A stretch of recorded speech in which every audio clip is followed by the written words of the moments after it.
as last April. The Sunderland captain is Luke O'Nien, shaking hands with Cameron Brannigan. They've had a fair few battles over the years as midfielders. Now O'Nien deployed in various different positions for Sunderland.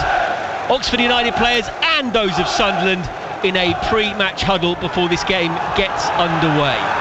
So, a Sunderland break, they will attack the goal away to our right in the first half, where the Oxford United's most vociferous supporters are Sunderland fans in the North Stand, or at least part of it, directly in front of us. Oxford United will attack towards the open end of this three-sided stadium in the first half. Sunderland to kick off, and our commentary will kick off with Peter Rhodes-Brown, the former Oxford United winger, and Nathan Cooper. Thank you, Jerome. As you've been hearing, the last time Sunderland came here, they were beaten. Never lost back-to-back games against Oxford United. If they do today, it is a cup shot. 30-odd places between these two sides in the footballing pyramid. As Sunderland go long from kick-off, it's a foul on Jack Curry and a free kick to Oxford United. An early chance for them just to draw breath. More standard formation today for Matt Bloomfield, with Ingram in goal and Spencer, Makoso, Brown and Curry the back line. Volks and Brannigan together. Mills, Donnelly on his Kassam debut, and Ginu behind Lancashire back after his ban. Already tussling with Luke O'Nien. Lancashire, a bit of a tug and a pull on the two of them as they go for the same ball that's played out of that back line from the free kick. Nodded back to Roofs in the Sunderland goal. And that could be an interesting tussle this afternoon. Lancashire and O'Nien together. And here is O'Nien once more, carrying the ball up towards the halfway line. Playing it forward. Return ball back into midfield. Sunderland, of course, Premier League side, come in possession, but hurried by Oxford United. And it's a throw on the far side. Dennis Sirkin may want to go across to take it. The left back getting a rare outing today in the FA Cup. Still a side packed with experience and know-how, of course, though, for the Black Cats, who throw it to O'Nien. He blasts it forward. Out of his penalty area comes Matt Ingram, and that's a straightforward sweep up for the former Wycombe man, former teammate of Luke O'Nien, of course, from that point of view, Matt Ingram. And he smashes it away on the far side for a throw-in to Sunderland. Back to O'Nien. Mukaele is square of him, the centre half, if he wants to go that way. Troeda drops in to form a third centre-back as well, but O'Nien ignores both, goes forward and gets fouled, says referee Thomas Kirk, who was in good spirits pre-game, having had a couple of views of the pitch. The second one for about 30 seconds, when it was all cleared for this game to go ahead. The free kick from the far side then. Trey Hume takes it quickly down the left channel. They've broken in behind United's back line. The cross comes in. It's dealt with very well by Brodie Spencer and then smashed clear towards halfway. But only as far once again as a Sunderland man. Challenge by Stan Mills.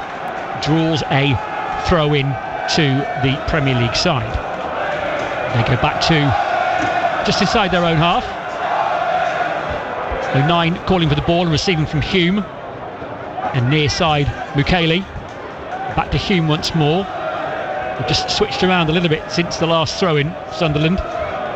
Still trying to get players back to where they rightfully belong, but they're all comfortable to shift across that back line, including Trey Hume, who's in possession now. United drop off to the halfway line, looking to deny Sunderland space. And Mukaele back now to Roofs. Somebody plaudits his shirt for the goalkeeper for Sunderland. He goes back to Mukaele. He sends it long. Kieran Brown nods away for Oxford. Sniffing around his Diarra for Sunderland. But one back. Brannigan. And now Curry bosses his way past challenge. It breaks back to Brannigan. Poked inside to Volks. First spell of rat-a-tat passing for Oxford United. Kieran Brown goes cross-field now to Brodie Spencer. He sends it long down the right-hand side. O'Nien reads that really well, with Mills just drifting in behind. And here's Sirkin now for Sunderland. 0-0 inside 4 minutes. And here is Mukaele once more for Sunderland. Near side to Trey Hume. Hume back to Mukaele. And into midfield, Troeda. further wide once more to Sirkin, left-hand side. Third time these sides have met in the FA Cup. They've both won previous encounters. As Sunderland switch to the near side, it's out of play for a throw to Oxford. One or two of the Sunderland fans talk about the last time they beat Oxford in the fourth round, went on to the final in the early 90s before losing to Liverpool at Wembley. Not been lost on them though, the fact that could be a possibility again this season. As Curry takes the Oxford throw. It's knocked up towards the edge of the Oxford area, and Lefay, always tricky, tries to lay it off into the penalty area. It's a little bit too much than that for Mundell, but he gets to the byline anyway, skips further round, goes over. One or two of the Sunderland fans think it might be a penalty, no one else does, and that's a goal kick to Oxford United. And with 5 minutes on the clock, it's goalless in the Emirates FA Cup, and it's a very good afternoon to Peter Rhodes-Brown. Thank you, Nathan. Been on the pitch and it's a bit damp, as you can imagine, but it's fine, it's playable. It stopped raining, thank goodness. It's going to be zippy. There will be players, I can guarantee, slipping over out there. So you've just got to make sure your first touch is good, and you've just got to make sure that you get a chance. Lancashire chests it down and finds Ginu into the penalty area now. A chance for him to really make a name for himself. Fans love him already. Ginu, as he crosses, it's headed away only as far as Cameron Brannigan, the Oxford skipper, and he'll go back to Makoso just inside the Oxford United half. His ball to the near side to Curry, headed down looking for Ginu, but it's picked off easily by Trey Hume, who starts to lead a counter-attack for Sunderland. Poor ball though, and Mills may get there for Oxford does. Can Volks back him up? He can. Good strong play from Will Volks, and Oxford back in possession, much to the home fans' delight. Yeah, I like that. I like what I've seen so far. You know, Ginu out on the left-hand side here isn't shy about getting down the line and crossing the ball. Some big diagonals coming as well. Headed inside by Curry. Ginu again the target, and he's got there on the byline.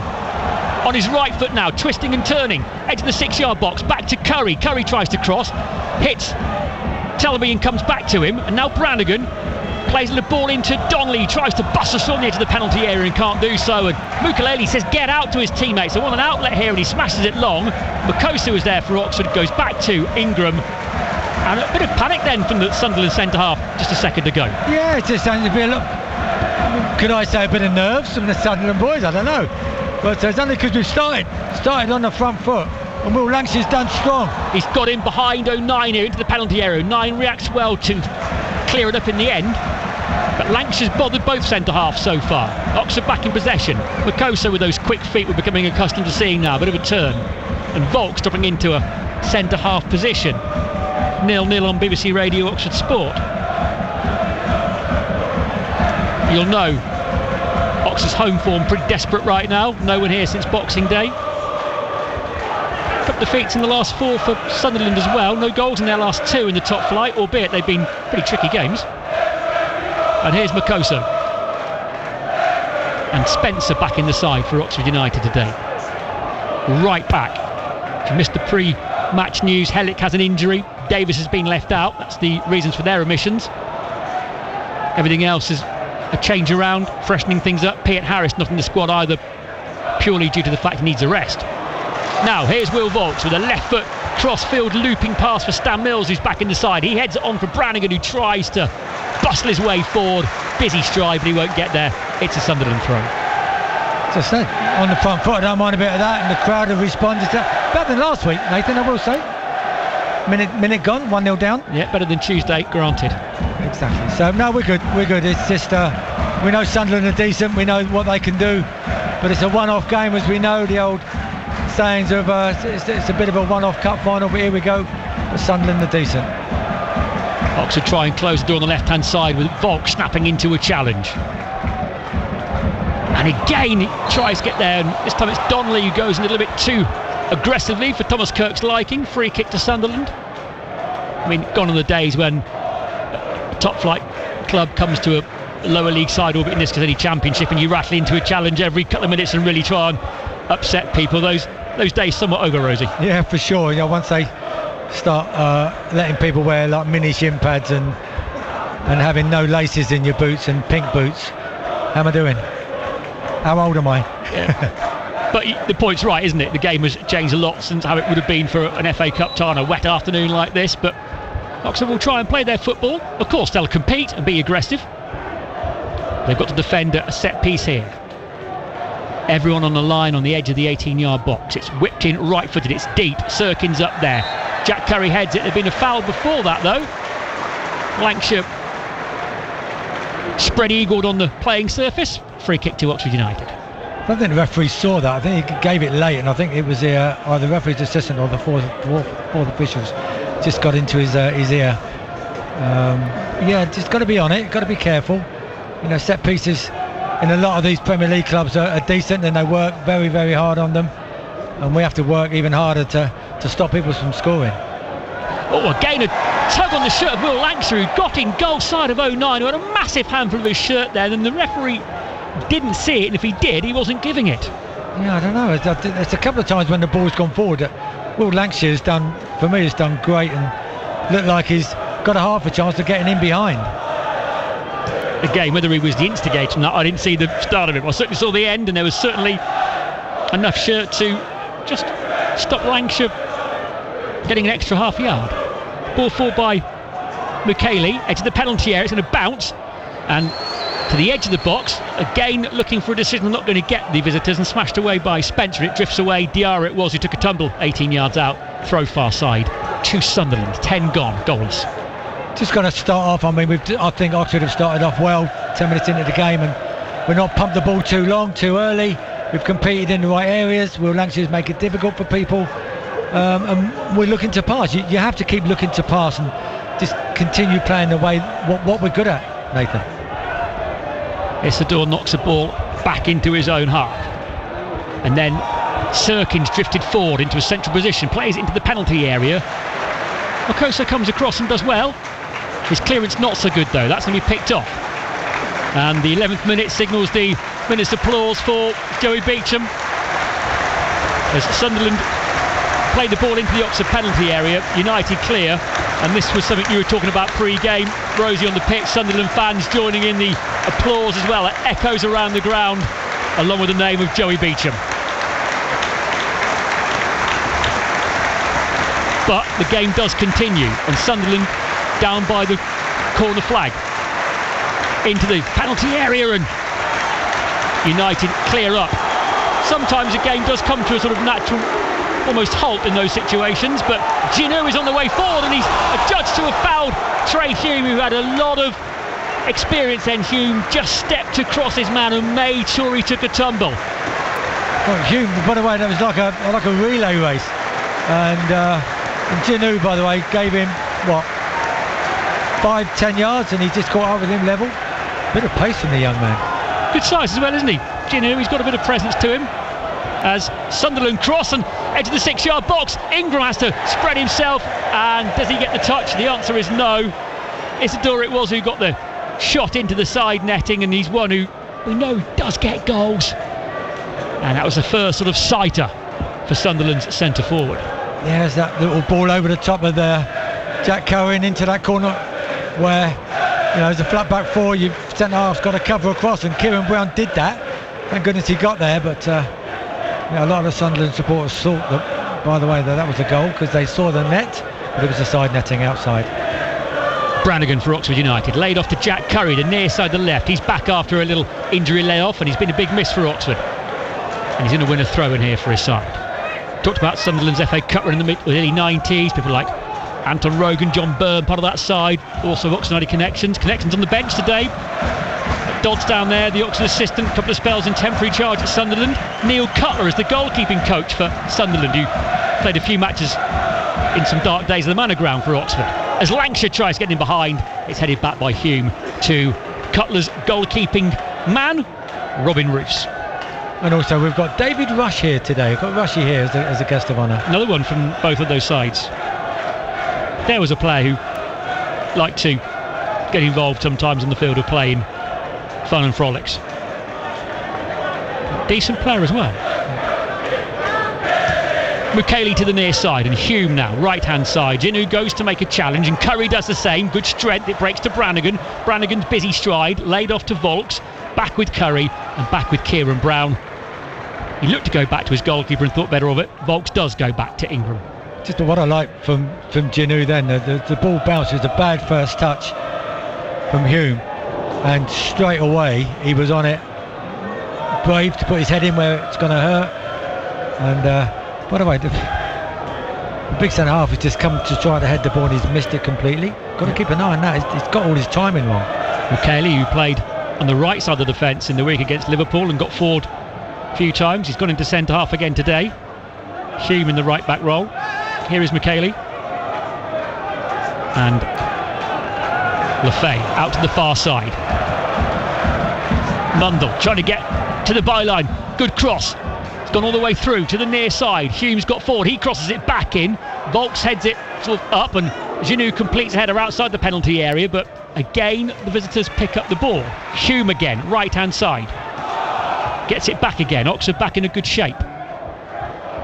Curry heads the little chipped ball away, and Sunderland confuse themselves and concede a throw in the left back position for Oxford United. It's goalless after 15 minutes. I think you look at the I wasn't too sure how many crowd and what we were going to have, but they've obviously, the Sunderland boys have packed their 1,500 out, and not many blue seats around either, Nathan, so I'm really impressed with the turnout considering the weather, and but we'll be fine. It's a one-off game, let's give it a go, and we certainly have started in a good way.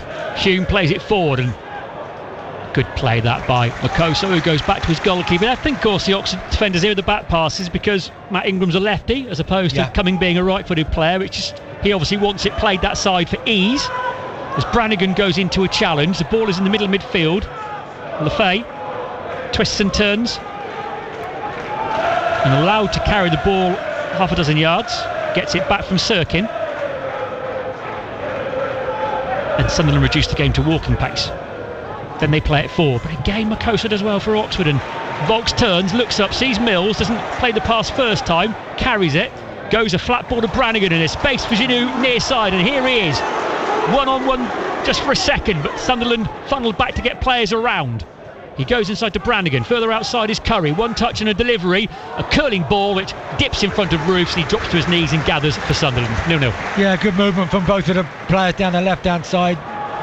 Giroud was obviously looking to get forward if he could, but the final ball just needed to, for me, just needed to bounce in front of a good play from Oxford United in midfield. Started with Spencer doing well, then Brannigan over the top for Giroud into the penalty area. He's gone a bit wide, he can't get a shot away, another flag done up anyway, so it matters not.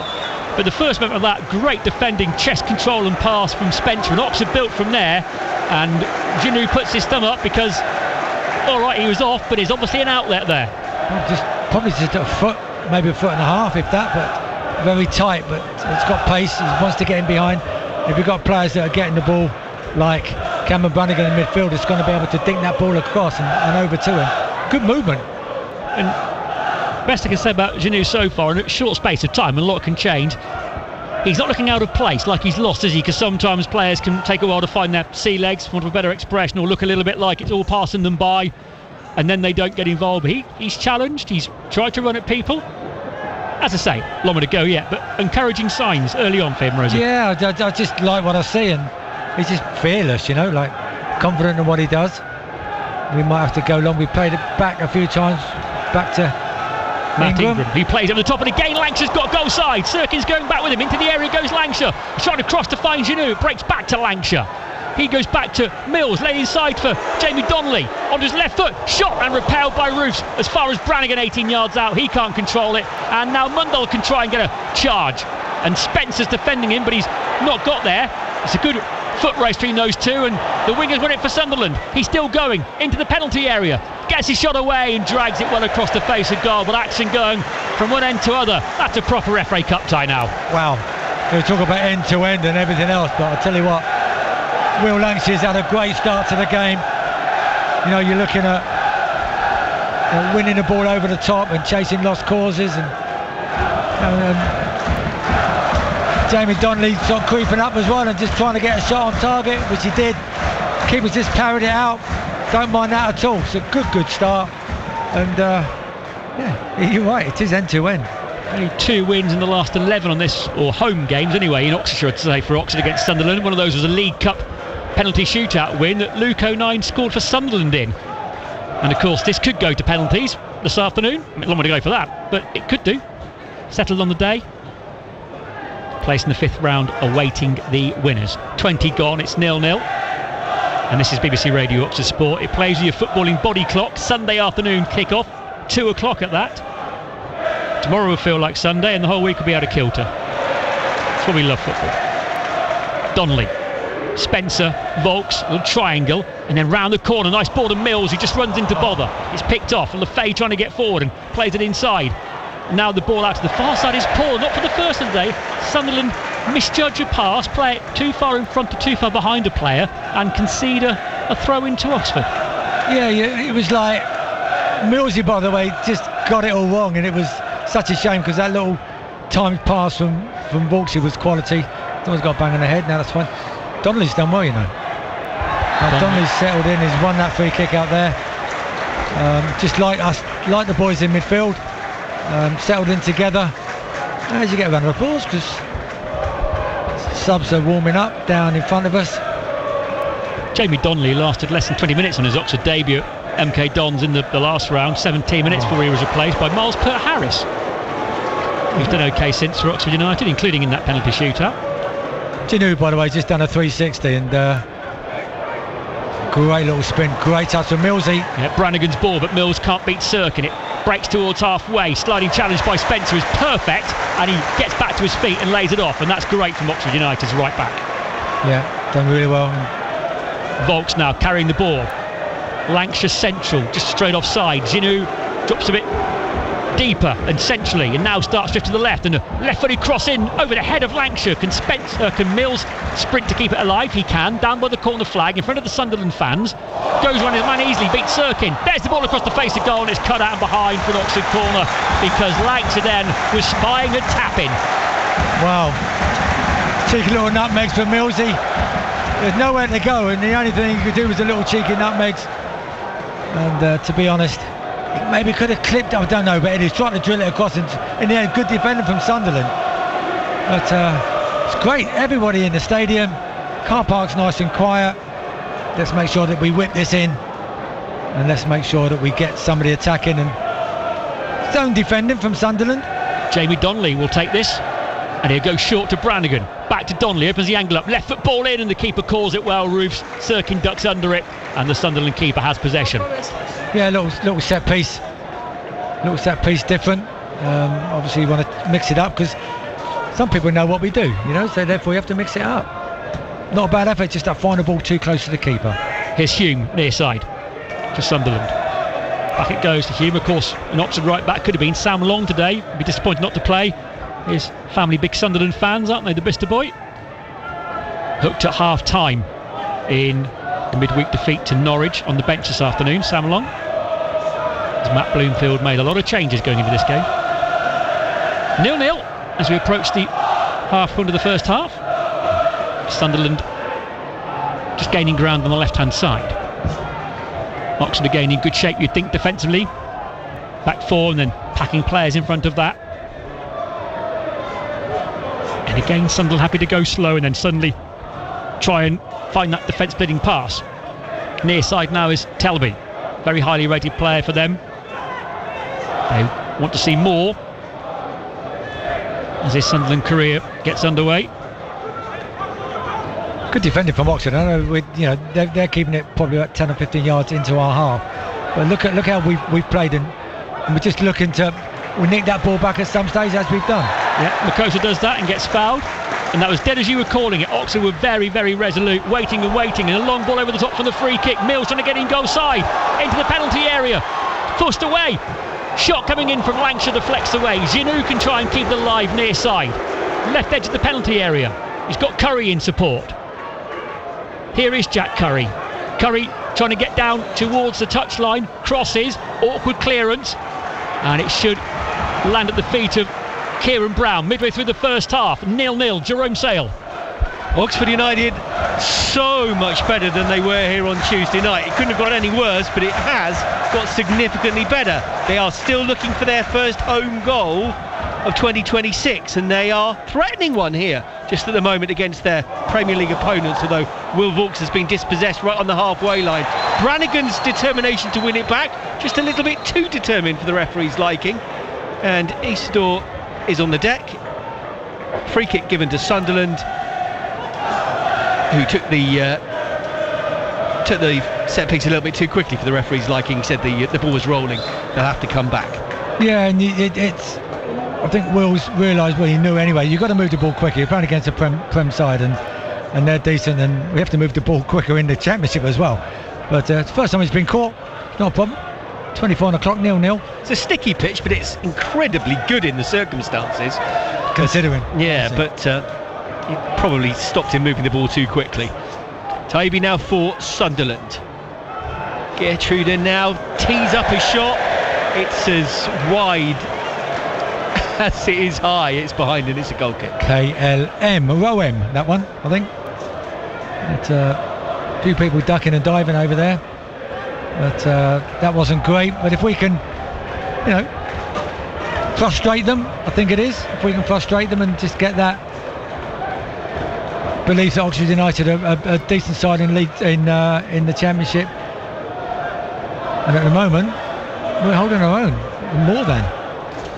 Yeah, Sunderland came out of the traps pretty well, but Oxford probably buoyed by the fact that they were pretty solid early on. Now starting to ask more questions of their own, and Jamie Donnelly looking to link up more with his fellow Tottenham loanee Will Lancashire up front for United. We've seen some positives from Ginu and from Mills on either flank.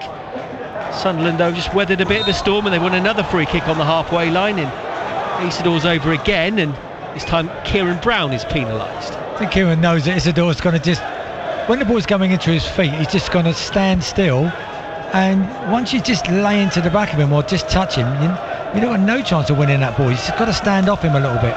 Kieran, keen as, but I think he's just giving away certain free kicks and set pieces. I think we just have to keep an eye on that one, Jerome. 0-0, Sunderland with a free kick on the halfway line. They've sent everybody by their goalkeeper in advance of this. By the way, their keeper stood in the centre circle, about 10 yards away. Free kick goes short down the line. Matt Bloomfield thinks there was a player blocked off. Shot towards the near post from Diarra and easily dealt with by Ingram in the Oxford goal. Cameron Brannigan's moaning at the referee as well, just saying, that's been blocked off, and he's having a little word in the referee's ear. But, Ingram hasn't played a lot of football this season, and I'll come back to that point in a minute as Lancashire goes over and he thinks he should have been given a free kick. The referee says play on. And just some of the nuances of football this season, the 8-second rule, he was kind of being faced up by Isidore, and he took every one of the 8 seconds and then some, because the player was right in front of it.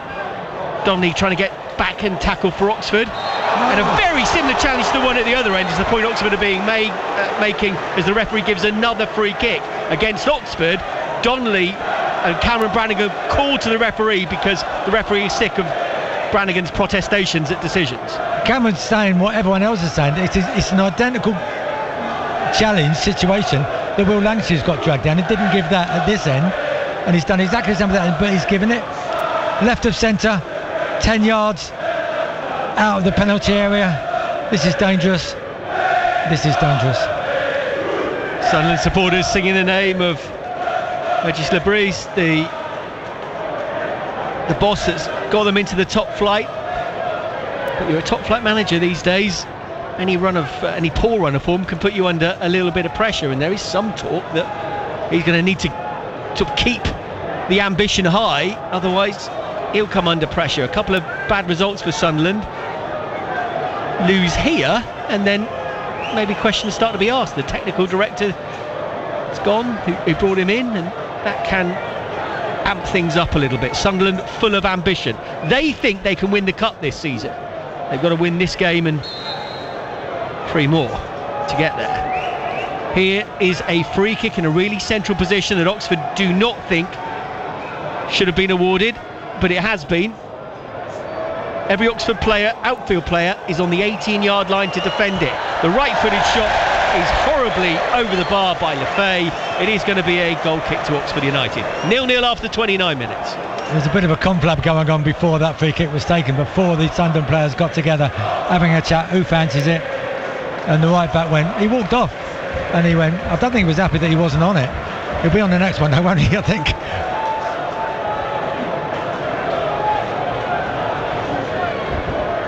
United just taking their time over the set pieces. Matt Ingram does a little pirouette after kicking it forward. He's not happy with it, but it's got good distance on it. It's got Oxford over the halfway line. Lancashire battling for it, finding Brannigan, who opens up a nice ball infield to some space for his midfield partner Vaux. Makoso now lobs it into the box. Lancashire wasn't favourite to get there, and he just tried to put off Roofs, the Dutch goalkeeper, but unable to do so. And Sunderland will quickly try and build from the back. Lefay over the halfway line. Out to the far side of the field they go. Mundell will lay it off. And Sunderland now have got Oxford where they want them. All back behind the ball though, Oxford in position, but they're looking comfortable on the ball, the Premier League side, just at the moment. Yeah, they are. They're looking good, and so they should do, with the money that they spent and the quality players that they've got. But you've got to look at the work rate and the quality of Oxford United behind the ball, like we did against Coventry the other week. Oxford grinded out a 0-0 there. But we've got to do a little bit better today. Need a result.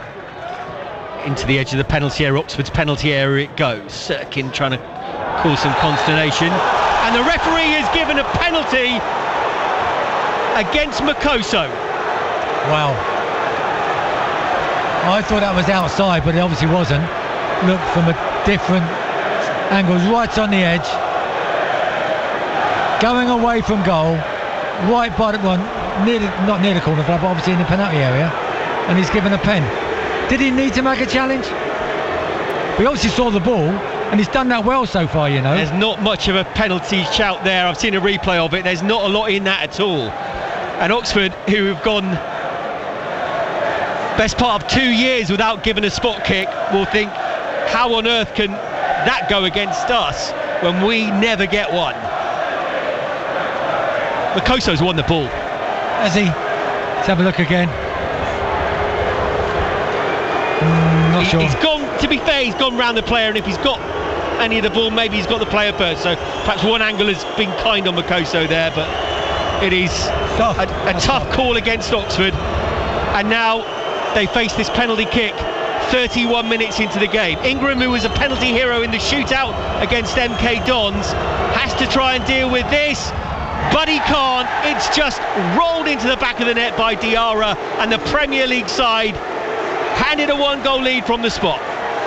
That's poor. That should not be the scoreline at the moment. I think Oxford will be felt hard done by, but I looked at it, and it's trouble is Makoso doesn't need. I know he's nicked in a couple of times early on and won the ball, and I love that when the ball's coming into the centre forward of his feet. But when he's got his back to the goal and he's going away towards the corner flag, or he's not going to get anything. Let's have a look again. He's not going to. And I don't know. He's obviously caught him around the shin, and it's gone down very easily though, Jerome.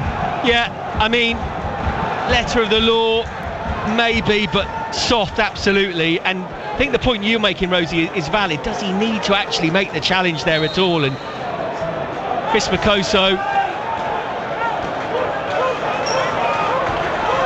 having a very checkered start to life as an Oxford United player. As he's come in on loan from Luton with a view, and his opening performances have been excellent, but had a tough night on Tuesday night and hasn't got any easier. As Brannigan, he's absolutely clattered there by Lefay. Yellow card immediately shown. And have you watched some of the Villa Newcastle game last night? But it feels a little bit like that here, where there's some big decisions that aren't going one team's way. Of course, in the end, that team was from the northeast, and they came through here. But Oxford are right up against it, 1-0 down here. And that challenge by Lefay on Brannigan was pretty robust, to say the least, shall we say. Definite yellow. Could it be more, Rosie? Don't know, but the referee was right on cue. But Cameron's right, he's up. But what Cameron did, he saw it was coming. He was right next to it, he saw it was coming, lifted himself off the deck. So he's not going to do his ligaments again. Just having another look as it comes in there. Little tap.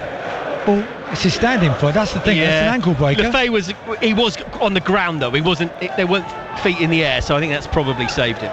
But Luke O'Nine's come over and had a little chat with everybody to say, listen, you can't go brandishing Oxford United players who are asking for a red, but you start doing that, you're going to get yourself booked anyway. Anyway, it's a booking. Cameron's okay. Thomas Cook pleased everyone by pronouncing this game was on at 1 o'clock. He hasn't done much to earn himself any favour with the Oxford public since then. Donnelly on the free kick, by the way. Sorry, Donnelly on the free kick. Left footer. Even though it's on the halfway line, Oxford United's forward, Looking for Makoso, the big guys.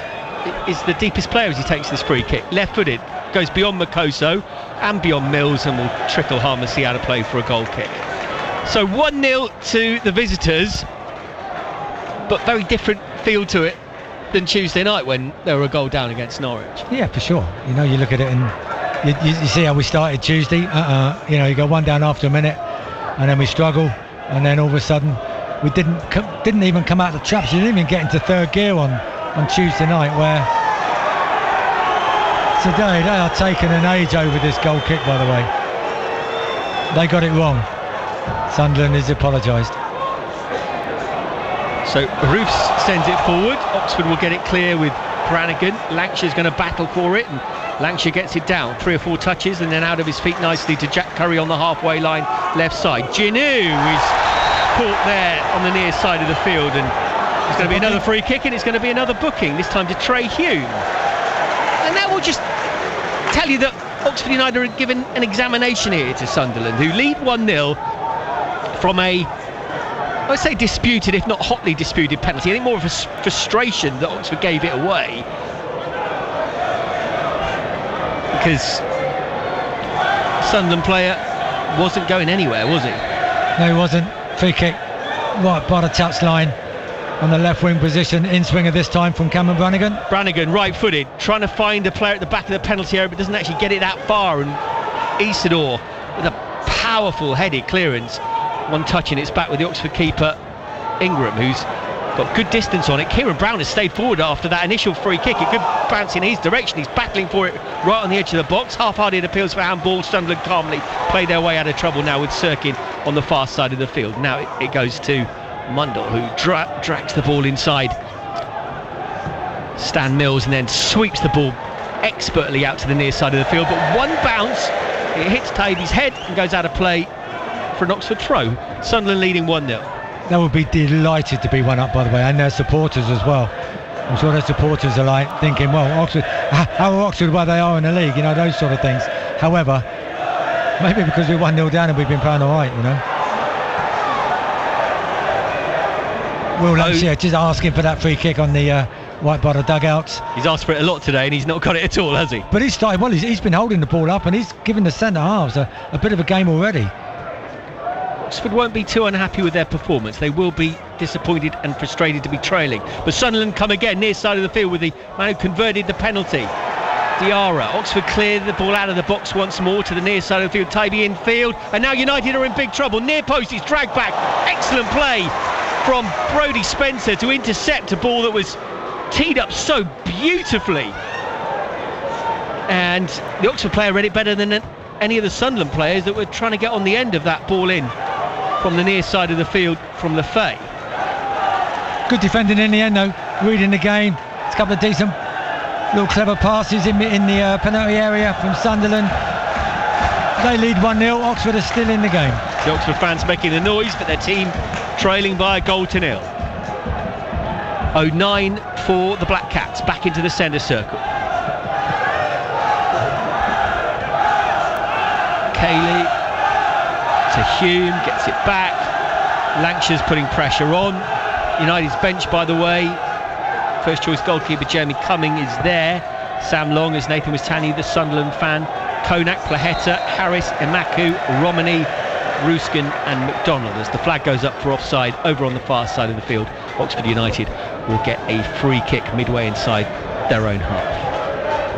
Watching Will Lancashire then, Jerome, the Red Mist came down a little bit. Mukele was toying with him, he held the ball, and just as Lancashire got there, he laid it off to his left, and Lancashire game was shoving a bit of a finger point, because I think he felt Mukele was almost on the edge of taking the mickey. I don't think he was, but you can see Lancashire is really wound up here.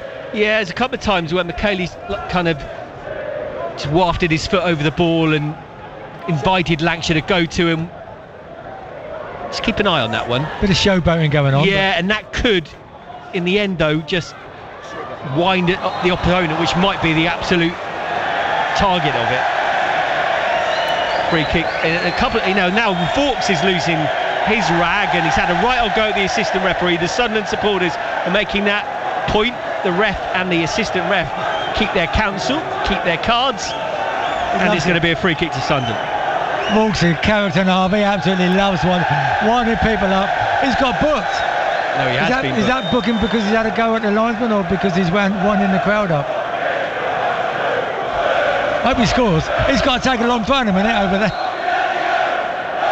Thing is, the Sunderland fans will feel that they've got him booked because he went on, and I'm not sure the yellow card comes out without the involvement of the Sunderland supporters there. So credit to them as Vaux makes a little bit of an error and it stays in Sunderland possession from the initial free kick. But he's won the ball back and he's upended on the halfway line. Referees, whether he's played advantage or not, I don't know, but it's play on anyway as Lancashire bundles into the penalty area right hand side. Oxford are in danger here of kind of losing their composure a little bit and playing into Sunderland's hands as a result, as another free kick goes against Oxford, this time Mills in front of the Sunderland supporters.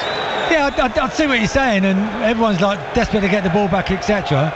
And the referee has just gone, pointed both his hands to the floor and gone, calm down boys, you know, he's not going to make another booking. But seems to have wound their crowd up more than ours. However, ours are responding. It's wound up Oxford players, and I genuinely think that might be part of the tactic. Oxford need not to be the mouse in this game of cat and mouse. The Black Cats in the ascendancy in more ways than one at the moment, leading 1-0 as Makoso wins a header for United and sends it to the halfway line. Hume sends it back from whence it came. Brodie Spencer trying to find Mills, who stands on ceremony but then wins it back at the second attempt. He's played a lovely ball down the line to Donnelly, who gets it out of his feet, and Lancashire now trying to get ahead of McKaylee, and between them the two Sunderland centre-backs, 9 also involved, clear up the danger. Back to the goalkeeper it goes, Jamie Donnelly, Northern Ireland international, of course. First game for him as a Oxford United player at home. Chases down the back pass, but Roofs has got it clear, and Vaux has played it back to Matt Ingram in the Oxford goal. Only 4 minutes to go before half-time here, 1-0 Sunderland. Remember, Oxford did trail in the third round tie at MK Dons, came back to a penalty shootout and win the game in that shootout. Lancashire now trying to get on the end of a ball, maybe in from Mills. Mills, he's just buffeted it in the box. Referee long look at it, no decision until he gives a corner. Did Mills make enough of that? It's a corner anyway. It's a corner anyway. I think the first challenge has come in and it looked like he tried to stay on his feet, I'm not sure. But no, you wouldn't give a penalty for that. It's not the one, a clear cut. He's done well, he's not the ball. He's got pace out there, Mills, and he's done well, and he's cut in. And he's made I think it's a half a slip, I think, Jerome. I think it's one where there's contact upper body, you're not getting them. And that's probably where Makoso's problem was. It was on the deck where the contact was for the penalty that was given to Sunderland. Corner to Oxford. Donnelly, lovely curling in swinger, but cleared away as far as Brannigan, edge of the penalty area. Gets a shot away, but under pressure, not much on it. Vaux, back header, finds Brannigan despite the ironic cheers of the Sunderland supporters. Lancashire gets it down, but it's going to be cleared by 09 for Sunderland before Ginu, who started brightly but is faded in this game, can get there. And Brannigan won't keep that in near side of the field, and now he's having a bit of a set to there, and it is not great to see him and Diarra going at it, and the two of them are going to be called by the referee. Ball's gone out of play and has just bounced, and Cameron's just let the ball go, and Diarra's come over to have a bit of a swipe with his foot, and Cameron's done the same. Don't mind that. Just don't want Cameron getting booked, and Cameron's still having a point up. Diarra was a bit in Brannigan's face. Brannigan was never keeping that in, and the way the ball bounced was just asking for trouble, wasn't it? Handshake, fine. Little chat. Cam's still having a pop at him as well again. He's had a couple of half chances of shots to get shots off at the edge of the penalty area, Cameron, and I want to see that a bit more often. And he hasn't. We've lost that. We've missed that from him recently. But looks like he's just getting slowly into that position again on the edge of the box where we love Cameron to have it. Nathan mentioned that penalty shootout win that Oxford had in the League Cup against Sunderland. In league action, the last 14 games, 1 win for United. That was the last meeting of these two sides. As Oxford now get it out to the far side of the field. 2 Northern Ireland internationals brilliantly connecting.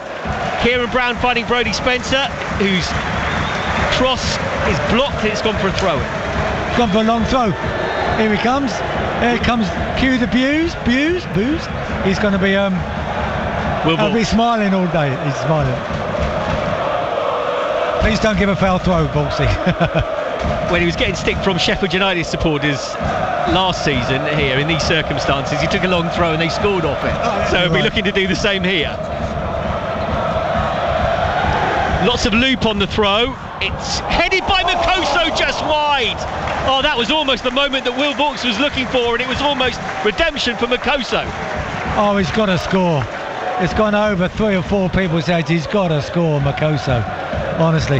And as Will Vauxhall just walked away, had a little look over his shoulder, by the way, to the fans. But disappointing that. Disappointing not to score. That's a golden chance on 44 on the clock, Jerome. Yeah, heading towards stoppage time at the end of this first half, and it's 1-0 to Sunderland as it's pumped forward towards the edge of the Oxford half. And Oxford will be pleased with their performance, but they're probably 1 goal conceded away from this game being over, so they can't afford to chase this game too hard in these 2 minutes of stoppage time. That's a great ball forward from Roofs, the goalkeeper for Sunderland. Brodie Spencer needs a really solid header back to his keeper, and he's managed to find that.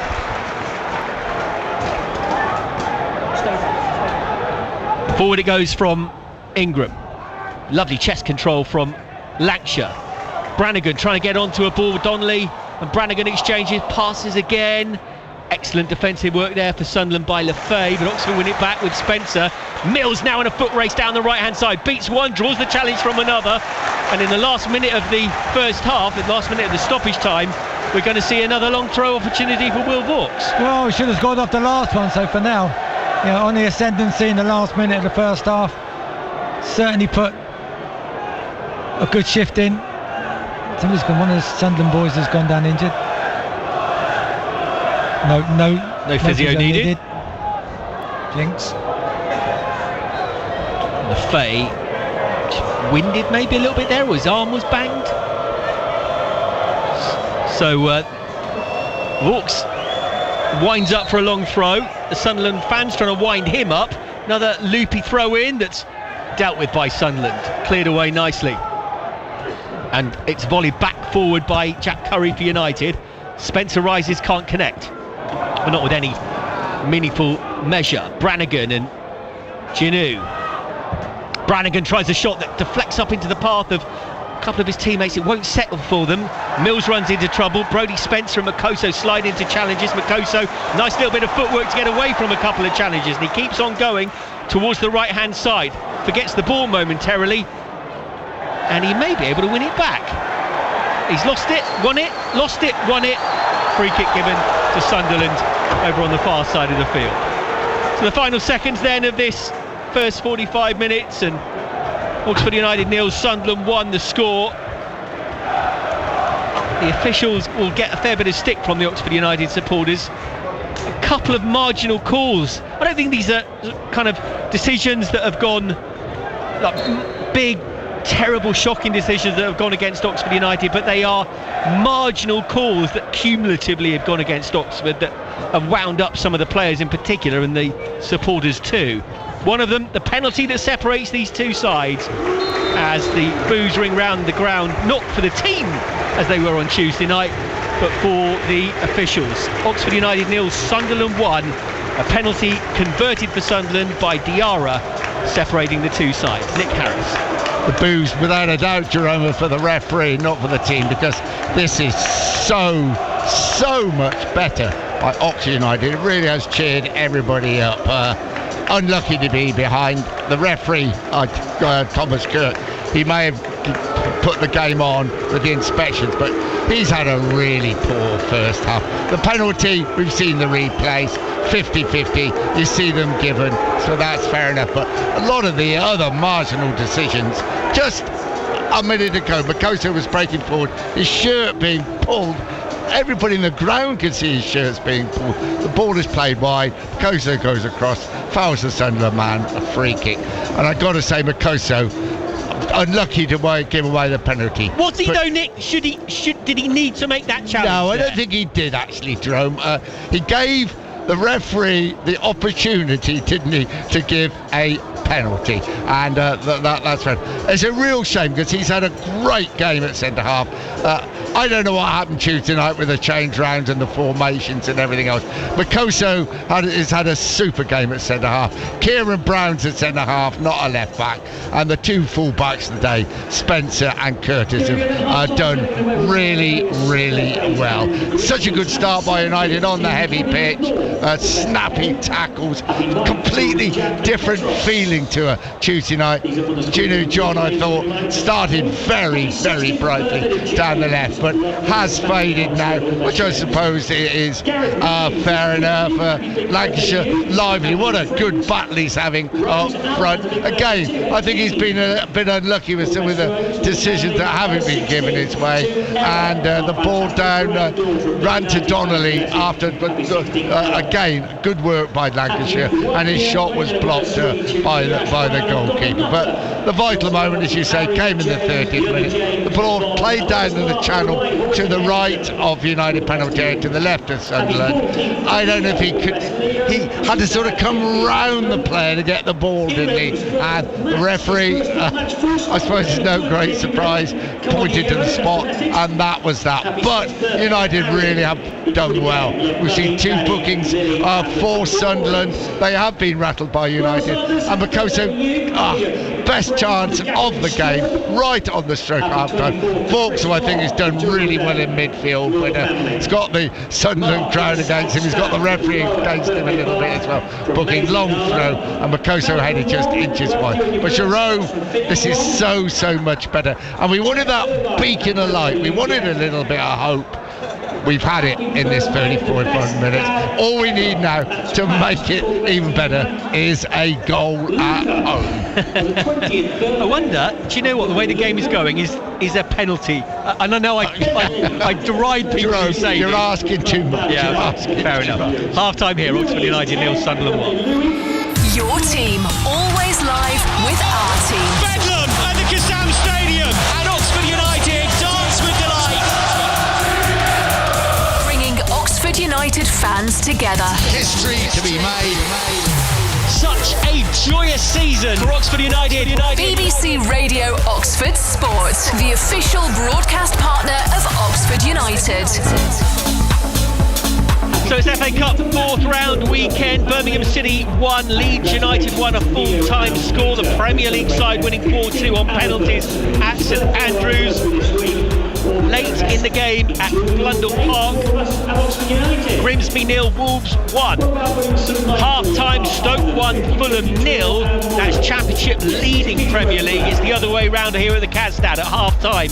Sunderland of the Premier League 1 up at Oxford. Into the edge of the penalty area. Oxford's penalty area it goes. Sirkin trying to cause some consternation. And the referee has given a penalty against Makoso 31 minutes into the game. Ingram, who was a penalty hero in the shootout against MK Dons, has to try and deal with this, but he can't. It's just rolled into the back of the net by Diarra, and the Premier League side handed a 1-goal lead from the spot. 81333, start your text with the word Oxford. On X, we're at BBC Oxford Sport. Thanks for your messages so far. The best we've played all season. I don't mind as long as we give it a go, says James. Can't believe the ref can't deal with the diving. Nice use of jinx from Rosie just before half-time. Haven't heard that for longer than we've been waiting for a penalty. I think we'll get back into this, says Will. Andy's from Bridlington, so much better than Tuesday. We're not out of this against a decent Premier League side.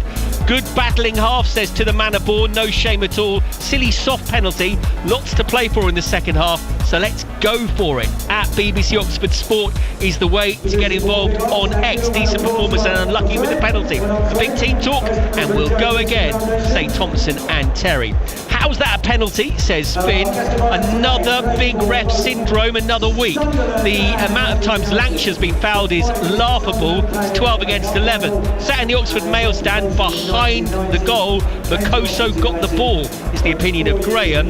Never a pen, says Melbourne Adam, and we are playing well. Decent showing, says Andy, but we should be level at half-time. So have a little think about what you want to say. Remember, wasn't it a game on air after 4 o'clock today? 0808 100 9100. Big FA Cup week for Oxford United, and not just for the men's first team. Oxford United's women a week today up against Charlton in the FA Cup 5th round. Before that, they take on high flyers Bournemouth in the league. They had their run of 7 straight wins ended with a loss against the leaders Watford last weekend. So back-to-back games at home this week. Grenada international Naomi Beddoe told me they are going to bounce back after that rare loss. We've not had that for a bit of time, so it was a bit difficult actually, to be fair, but we've kind of regrouped since then, got together and tried to reflect and work out what went wrong, because like you said, it's not something that we've kind of struggled with over the last maybe 8 weeks or so yeah, tough one, but we'll work out what went wrong and stuff, so yeah. And to be fair, you pushed the league leaders really close. Yeah, it's true. Yeah, I think that we could have maybe got something from that game. So it's probably quite a difficult one to taste. And 4-3. It was a close one, as you can see. Now let's look at the positives. You are, barring that blip, on a tremendous run under Liam Gilbert. Your captaincy, the team seemed to be really gelling. Tell us how that has kind of evolved. Yeah, I mean, I feel like we've got a bit more of identity and a structure in the way that we want to play, a bit more of understanding of roles and responsibilities, and I think from that we know what threat we have in possession, so you've seen that from the goals that we've scored, and so I think we're successful, and that's where we want to head. So let's look at the matches coming up. We'll start off with a game, a rare midweek game for you against Bournemouth coming up, and a chance, I suppose, initially the first thing on your mind will be, let's get back to those victories again. Most definitely, yeah. Like you said, we had a very good game on the weekend. Unfortunate not to get something out of league leaders, and Bournemouth also will be a very good side, but we're confident that we can get a result from the game, and yeah, really. And the game down there was one that I think annoyed you all. Is that fair? Yeah, most definitely. Yeah, it was a frustrating one also. I think they kind of dominated in the first half, and I think we problem solved quite well in the second half. And then 2-1 was a close result, and to kind of dominate the back end of the game, it was a very frustrating one. We'll try and do something on the weekend. Tell me about your year, captain here, international call-up, captain there. I mean, this is what dreams are made of, right? Yeah, massively. I didn't really expect it, to be honest. I just take each day as it comes and just work hard as I can, whatever environment I'm in. From being here and being selected as captain, it was a massive honour for myself. And going out there, I had no expectations for my international debut. Didn't really expect. Scored, yeah, also scored. So that was an exciting fixture. I mean, we were ranked like 172nd or something in the world, and Costa Rica ranked about 40th. And I didn't know what to expect when I was out there. The girls were really good, very tight, and we lost 2-1 unfortunately, but to captain was a massive honour and one of the best days of my life probably. And now let's talk about the FA Cup, because I suppose if there is a frustration about this year, it's that it took you so long to get going. The league is probably not there for you. So does that put extra importance on the FA Cup? I mean, whatever competition or whatever game we're in, we want to be successful and win. It's important to get a result from the game, of course it is, but it doesn't change because of the poor start that we had. It's just making sure that we gain momentum regardless of what fixture or what competition it's in, really.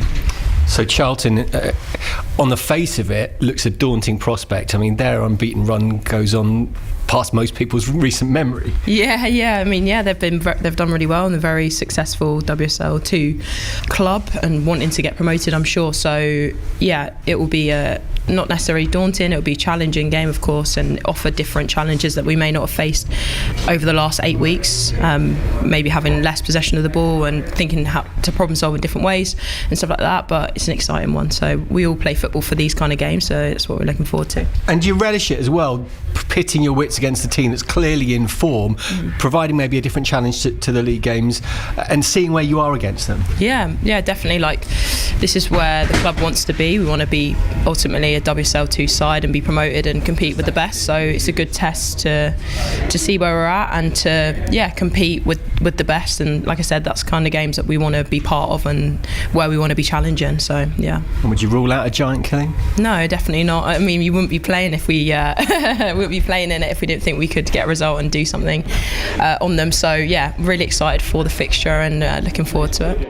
Naomi Bedeau, captain of Oxford United and Grenada. The next game here at the Kassam Stadium is going to be a big one for Oxford United's under-18s as they host Manchester United in the 5th round of the FA Youth Cup. That's on Wednesday, early evening kick-off there. Former Premier League star for Man U, Darren Fletcher's the boss of the Manchester United under-18s. I spoke to the Youth Academy coaches, Pablo Haysham and first Niall Keogh, about the tie. Very much looking forward to it. I think there was obviously the excitement was in the background slightly, having known the draw prior to the last game, but the boys are very much focused on the last game, and the reward is that then they get a great challenge in playing against Manchester United. Boys are very much looking forward to it. I think you want them to go into those occasions like they have with the previous ones, without any fear, and relishing the opportunity to go and perform. Getting to do it again at the Kassam is a great pleasure, and the boys very much enjoyed playing there, and you hope by the sort of third time now that they've played there in quick succession that they're starting to find a routine and a way of starting to deal with the occasion as they have in the previous ones, and that they take it into this one. And Pablo, the Man United name, does it mean as much at under 18 level as it might do for the first team? I'm not sure it's exactly the same. The name is the name, and the club is obviously where it's at, and it's got a fantastic history. But at the end of the day, they're 18-year-old kids that will be playing football, and it's a game they've played a million times before. And yeah, you can't be too sort of worried about which club it is. It's just about going out on the day, putting forward the best version of yourself as an individual and as a group, and making sure that when the end of the game comes, you've left everything you possibly can out there, and hopefully come away with a positive result and into the next round. And will you have a view on who's in the opposition dugout though? Not particularly. They're things for maybe external people to sort of enjoy and think about when you're in the seat, just trying to do what you can to support the boys and help the boys. You don't pay too much attention to that. It'll be all focused on the game and just trying to support the boys to put on a good performance. They're ready to go and beat anyone. I think that's often the challenge, is the sort of psychological challenge that comes with playing a bigger team. The way I always look at it is that for the boys, when they get out there on the pitch, the badge and everything that it stands for doesn't mean anything. Some brilliant young youth team players that perhaps if Oxford United weren't as high as the Championship might have been seeing more game time. Also Griffiths and Snowden, really untimely injuries that have kept them out a little bit, but Jack Lee, the centre forward, looks great. We've seen Momisenga getting involved in the first team squad of late, so if you want to come and have a look on Wednesday night, definitely think it'll be worthwhile you doing so. We'll talk more about this on the Dub, our Oxford United podcast that will drop overnight. Oxford United, of course, featuring heavily on BBC Sounds as well, as you'll be able to find everything you need, as well as this live commentary today on the club feed from BBC Sounds. Nick, I've seen the angle of the penalty, and there are 4 angles really that they're showing replays from. 3 of them kind of at least confirm the ref. You look at them and you say the referee, if we had VAR, wouldn't get overturned. But there's one that looks like Makoso's clearly played the ball from the east stand end of the ground, to the point where I think if he doesn't give the penalty, it also doesn't get overturned by VAR. It was that kind of grey area, those margin calls that Oxford feel weren't going their way in the first half, that they'll be hoping they can maintain their performance levels but maybe get a bit of the rub of whatever green there is out there. Couldn't agree with you more. Yeah, the penalty, I thought he played the ball, but he had to come around the player. That's gone. But I think some of the decisions since then have not been good. They haven't gone Oxford's way, and they needed a bit of a rub of the green, especially up front, if you're having your shirt pulled the whole time. So we're just about ready to go for the second half. Oxford United against Sunderland. The U's 1-0 down. Second half's live next. Every kick, tackle and goal. Back with a bang, Oxford United. What a ball in. What a finish. Oxford get what they deserve. All the action is just moments away. The Oxford United fans are loving every minute of it. BBC Radio Oxford Sport, the official broadcast partner of Oxford United. Can I get the mic a little higher? Underway in the second half here at the Kassam Stadium. Oxford United attacking the east stand end of the goal, away to our right, trailing by a goal to nil. This is BBC Radio Oxford on 95.2 FM, digital radio, Freeview, channel 714, BBC Sports Extra 3, and on BBC Sounds in the UK. And our commentary getting back underway with Peter Rhodes-Brown, the former Oxford United winger, and Nathan Cooper. Lots of ways to listen. Are there lots of goals to come, and will they be for Oxford United, who are goal down here, as Jerome was telling you, with a place in the 5th round of the FA Cup up for grabs. Not been there too often in recent years, as they concede an early throw on the far side. Sunderland will take only once this century into the 5th round. Sunderland themselves not so good either recently. They're in their 2nd, 4th round tie in the last 11 seasons. So uncharted territory for both these clubs. Whoever gets himself into the draw for the next round. And right now Sunderland have one foot in the velvet bag, if that's not too much of a mixed metaphor, you know what I mean. And of course it's a Perspex Bowl these days as well, so I can't tell you what my original thought was for that, by the way. I'll tell you later, Jerome. Roof's just playing with the ball on the edge of the penalty area at the moment, under little or no pressure. Rolls it to Luco 9. He starts to accelerate towards halfway. Ball down the near side to Mundell, and he just turns and faces 3 Oxford United players and drifts to the edge of the penalty area, skipping into the box, slalom this way and that, onto his right foot, laid off. Here's a chance. Charged down by Brannigan as Lefay drew the trigger. Back out to the far side though. And a little exchange of passes as Talby tries to get into the area. And then Ginu goes over, gets a free kick. And it's midway inside the Oxford half. I wonder what Matt Bloomfield said to his players at half-time, because as the boys were saying, they did okay. And they might feel slightly harshly done by with the penalty kick as well, which this man Matt Ingram was beaten pretty convincingly by. The hero of the last round on penalties. Sunderland, of course, being penalties themselves last time out in the FA Cup to see off Everton. And Ingram now takes the free kick from midway inside the Oxford half. Left-footed, arrows it into the area, headed away, bounces down to Brannigan, laid off, edge of the box. Mills is caught, Donnelly plays it in, it deflects behind for a corner. Mills went down edge of the penalty area. Oxford will have the corner, and Stan Mills in a little bit of pain at the moment. But a chance for Oxford to strike early in the second half from a set piece. Mills helped back to his feet by a couple of teammates, Volks and Brannigan. Donnelly again on flag kick duty. Come on you yellows, the cry from behind that goal. One or two still come back from the concession stands at half time, taking their seats. Can Oxford refresh themselves with this corner? It's deep. Makoso gets up, doesn't get there. Neither does Kieran Brown, and it's going to run away in the end for a goal kick. It's a little bit too much on that, perhaps, from Jamie Donnelly. Yeah, it's unlucky. Trying to get it round the back. As long as the keeper doesn't come and collect it, you don't mind it, you know, but you've just got to make more of an effort to just try and get going and get that chance. A few people were saying about the goal kick before the penalty came, Nathan.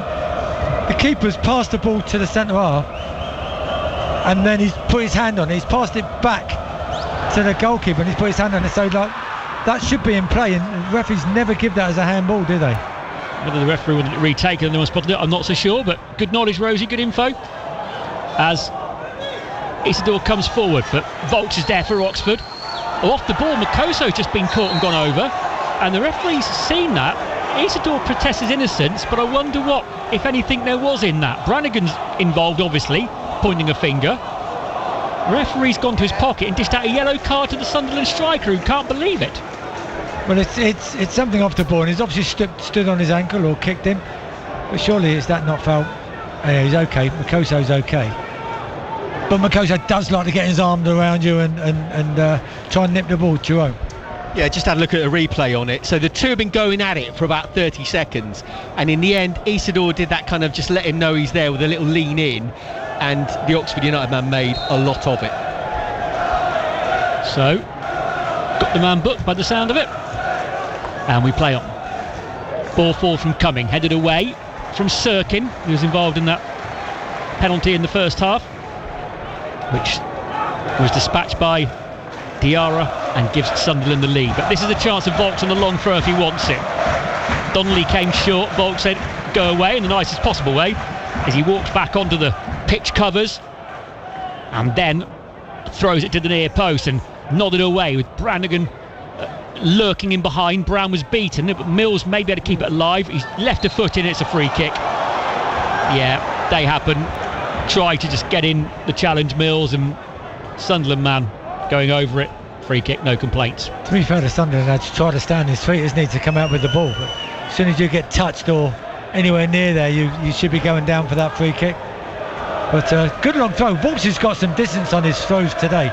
We just need a little flick on or something extra. Well, I spoke to the fitness coach down there for Sunderland, and he said, you lads have had the best chance. Makoso's chance from the long throw should have scored. We know that, we said. No.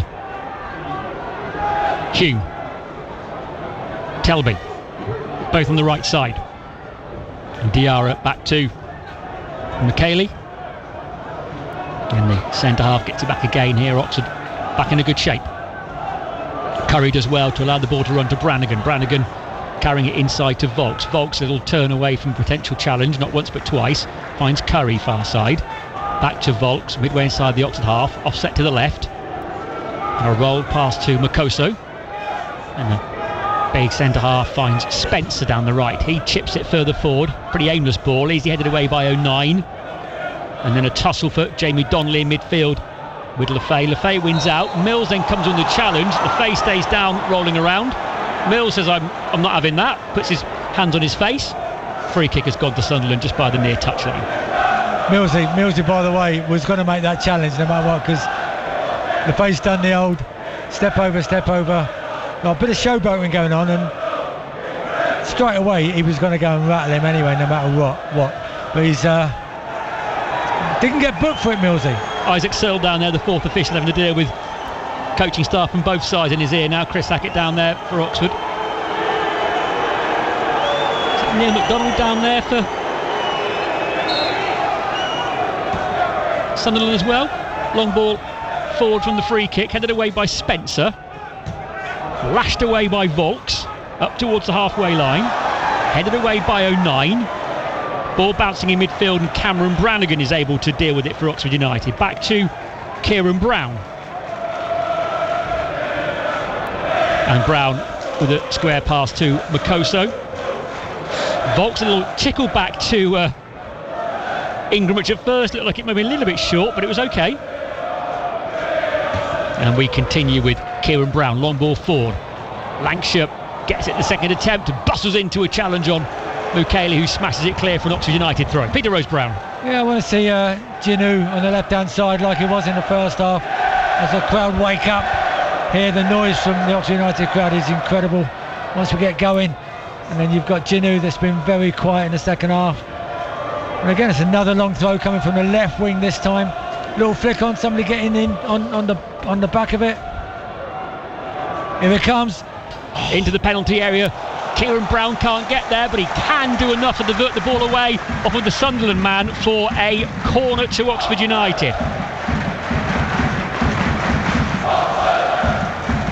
Brannigan goes across to take it. It's been Donnelly for long spells, hasn't it? Oh, the lights are on. It's good, because your coffee's quite full, you'll be giving Rosa, so you be careful. Watch yourself. I will be spilling this coffee over my self. Moving on. Corner taken short. Brannigan to Donnelly. Back to Brannigan. Whipped into the near post and gathered by Roofs. Under no real pressure, it must be said, but it was a wicked smack into the area by Brannigan that can sometimes cause more consternation than that. Yeah, he's drilled it in, and I think it's whipped in, and the keeper's taken it in front of his face, not too high. Can somebody get in there? Can somebody be brave enough to go in and step in front of the keeper? Luke 09 to the near side, and Mundell now, who wants to try and tease Spencer again. And now Diarra, the goal scorer, and Makoso with a big old shoulder charge, did really well to knock Diarra off the ball, and then via Spence from Mills, Oxford clear, but Lancashire a little bit isolated as Oxford defending. Donnelly goes to try and help him and does enough to force a poor ball forward. Oxford United throw in down below us near side. 1-0 to Sunderland. 10 minutes gone in the second half. Emirates FA Cup. BBC Radio Oxford Sport. Peter Rose-Brown. Thank you, Nathan. It's all on your list, that one. Just got to keep going, keep believing what we were doing first half, and we've come out second half and not a lot has changed. I want to see, as I said, our wingers get forward and our wingers Oh, that's a hell of a back pass. Ginu chasing onto this. The keeper smacks it almost into Ginu, but it goes as far as Mills near side, who starts to run at Sirkin. Laid inside to Will Vaulks. He's got no real option, so he has to turn out and play it to Spencer. Spencer goes back to Mills, near side the Oxford right. Momentum's died a little bit, but we're back with Vaulks and Mills again. And a challenge on Mills, throw to Oxford. Yeah, good play, build-up play. I'm thinking anytime we can load the box just a little bit earlier. But again, there's me. I'm saying patience is the key, and I'm saying load the box. But I know we are one down. Oxford are one down at the moment, but still a lot of belief out there. Mills from Vaulks, down the line it goes to Spencer. He's got space, he's got time to measure across, and it's charged down. It's going to go for a corner to Oxford United. 3 Oxford United players in the box waiting for that. 1, 2, 3, 4. There's 6 Sunderland players. So corner it is. Let's make sure that we don't overhit this. Keep it away from the keeper. Makoso forward, Brown forward, Curry stays back, Vaulks hangs around 30 yards from goal. Brannigan patrols the D. All else, or everyone else in yellow, inside the penalty area. Donnelly will play this into the mixer. Left-footed, Roofs comes and gathers over the head of his own defender, and they were a bit too close to keeper, these set pieces. Yeah, there's 1 or 2. He's come and collected. It's decent. You know, it's got to be better than that. Wow, what a kick that is, by the way. But out to Telby on the far side. It's a brilliant drop kick from the goalkeeper, and Telby goes into the penalty area, beats 2 players, almost went over the challenge of Brannigan, and the ball breaks to Brown, and we're back with Brannigan on the left for Oxford. And a ball forward to Lancashire. Back to Brannigan. Tried, you could see what he was doing, trying to freeze Anu, and just got the pass wrong, and Sunderland now are on the charge again. The game is opening up a little bit, and the layoff, and Mondal, and the shot. Brilliant save. Well, I say brilliant save. Big, strong hands from the goalkeeper Ingram to make sure it cleared the penalty area. That was the good part about that save. It's close enough for it to be routine, but you can easily palm that down into the path of a non-running striker. Vaulks now in midfield, almost caught in possession. Gets it back to Makoso. Knocks the fans willing their players forward. Only a goal in this between the Championship strugglers and the Premier League team. And Mills, good run, good cross, almost found its way to Lancashire. Not for the first time this afternoon, puts hands on head to think that was close. That was just close, and I'll tell you what, a lot of work. And we've won the ball back again, Oxford. Good work rate from everybody. Referees letting play go on, and back to their keeper. Well played, Oxford. Roofs plays it out. Mukeli, who just brushes off the challenge of Ginu. That's the first time he's looked like he hadn't got the strength for it. It was very good play from the centre half for Sunderland, who sends a long ball forward. 2 Sunderland players go for it. Into the penalty area, emerges the ball from Selby. And now Mondal edge of the box, goes over, no free kick. Thomas Kirk with a big finger wag, and a long ball forward by Vaulks, trying to free Lancashire. Too much on it, ends up being chested down by the keeper on the edge of the 18-yard box. Well, you know, we said about first half it's going to be end-to-end, and it was, and second half's no different. I think Mills has done great down the right-hand side, and he's got the full-back on toast for me. However, just that final ball, he's just trying to drill it in. Sunderland back in possession now. He's just got to try not to give the ball away too cheaply, Oxford. And we'll see. Still 1-0 down. Yeah, still in the game though, aren't they? Still looking to pull off a shock of sorts. As Joe mentioned about Sunderland winning the Cup, when they won it for the second time in 73, that was a shock. The second division team then against the mighty Leeds, and here they come forward now. Sunderland, shot from Telby from distance and tipped over the bar by Ingram. And there's Sunderland in a sort of cameo, isn't it? Slow, and suddenly one little ball, Telby drifts inside. The shot was decent, the save equal to it from Ingram. Corner. Yeah, it's a decent shot. That was bending in top corner, or pinging in top corner. Just looking at that, and it's a great little save. That's going in, by the way. It's about to say that Sunderland FA Cup win, the famous Jim Montgomery save, wasn't it? It wasn't quite that from Matt Ingram, obviously, but he's kept Ox in the tie, you would say. Hour gone. Changes to come down below us in a second, but first of all, we've got a corner for Sunderland. 2 players were in long discussion over that. In the end, oh hello, Lancashire having a right old tussle in there. They're used to this in the Premier League, aren't they? Yeah. Corner is away from the 6-yard box, headed clear by Brown, not back in by 09. Brown heads it clear this time, and it's still not properly away. Diarra, little dinked cross, And well defended by Makoso. Volleyed back in and down to his left, had to go Ingram. Another smart stop because that one almost caught him out at his near post. Makoso's header away was smashed back in with interest, turned away for another corner by Ingram. Well, it's a great strike. I think Hume, the right back swung that with his left peg, and it's gone through a lot of players, that one, Nathan. I think Matty Ingram's done so well to get down there really late. Bounced a couple of times in front of him. Siddiqui will come on. He's been in the Premier League side in the past couple of weeks. Sunderland in midfield just to help see this game out. Can be 2 changes in fact for them. Dosso the other who'll come on, but it's a corner right now to defend. Swings away from the Oxford goal. Mundell, as it comes out of the area, has a run at Brannigan, who has a little nibble at him and brings him down, and that's a free kick. Lancashire smashes it away, and Cameron Brannigan is booked. I think the referee's had a bit too much of Brannigan this afternoon. That on its own, perhaps not a booking as such, but yellow card for the Oxford skipper. They don't make their substitutions just yet. But yeah, I think Cameron was after him. A little nibble. It's one of those sort of games where you think, well, he's always going to get booked, but I want him to get booked at the right area. Like, he's chasing around and he's working hard, but as you say, the referee's gone, final score, you having it. Free kick then from the near side. Sunderland fans making lots of noise on the far side. 1-0 to their side. Here comes the free kick then from just down below us to whip in towards the goal at the open of the Kassam Stadium. A line of players in the 6-yard box. Hits the wall, Ginu goes over and stays over. It's a head injury and the referee will now stop the game. And will Sunderland make their changes now? Possibly not. Ginu was on the bounce. A reminder, you can hear all of the Oxford United news, insights, analysis from across the BBC. Just search Oxford United on BBC Sounds. You've got the Oxford United dub there, our podcast as well. Hit subscribe and be notified when episodes are available, new ones on there. To be set up, he should be okay. Those Tweedy Bird and all those stars around him, he'll be fine. It was credit to Lefebvre, the 28, who took the free kick. Ball's come back to him, and he wasn't over keen to carry on. I thought he was going to just turn around and maybe play it out of. They're going to make the changes here as well, Rosie, by the way, now in this little break of play. I'm surprised by that. Are you, in fact, Oxford are going to make 2 of their own as well, so this might take a while, Jerome. Romani is going to come on for Oxford United, who are also going to bring on Maku. He's played FA Cup football this season as well for Millwall, and it isn't going to stop there for United either, because McDonald's coming on. So a triple change for Oxford. Before that, double change for Sunderland. Eastador is coming off. Dosu is coming on. Also entering the field, Siddiqui. That was Diarra, I think. And Diarra, the goal scorer, is the other player to be hooked by Regis Labrie.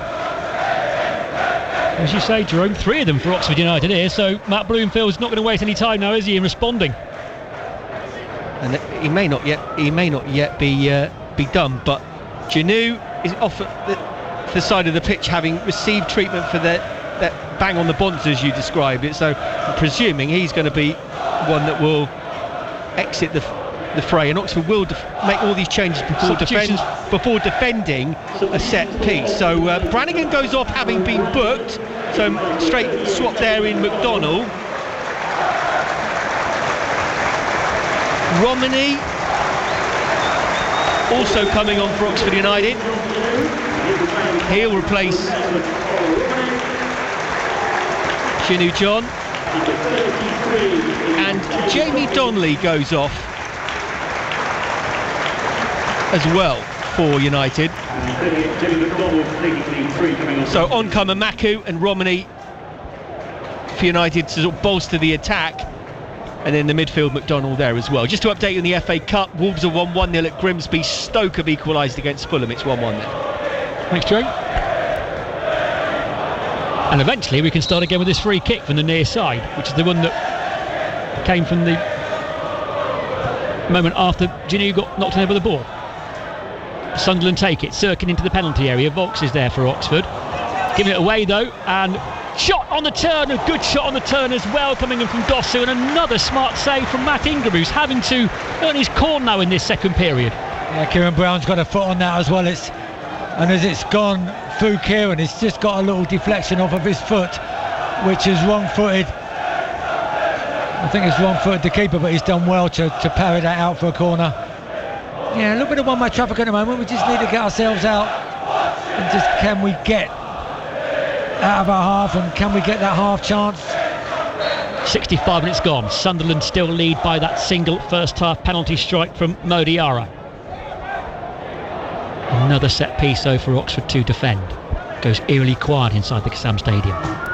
It's delivered deep, free header back across the face of goal, and Ingram puts it behind one. Perhaps Eric might have thought about catching, but with a greasy ball, maybe didn't want to take the risk, and it sort of spoons behind for another Sunderland corner.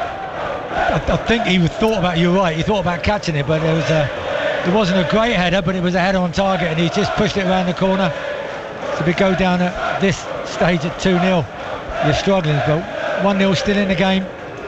I guess you've got to back the keeper. He's not sure he can take in these conditions, and that is the best thing, isn't it, to get it out of the harm's way? Yeah, of course it is. He's done well, and he's done well collecting, kicking, and everything else, decision making. And now we've got to stand firm again, Nathan. This time from the right, in front of those Sunderland fans. Swings away towards the penalty spot. Header harmlessly wide. Mukele it was forward from the back, and he was always arching and changing position mid-air, wasn't he, trying to generate his own power. And it's a weak one, wide of Matt Ingram's goal. Goal kick, Oxford United. Yep, short goal kick. Keeper to Kieran Brown, centre half, out wide right, and then here we go. Got to get the wingers in the game again. That's where you're going to win the game. Far side is Jack Curry.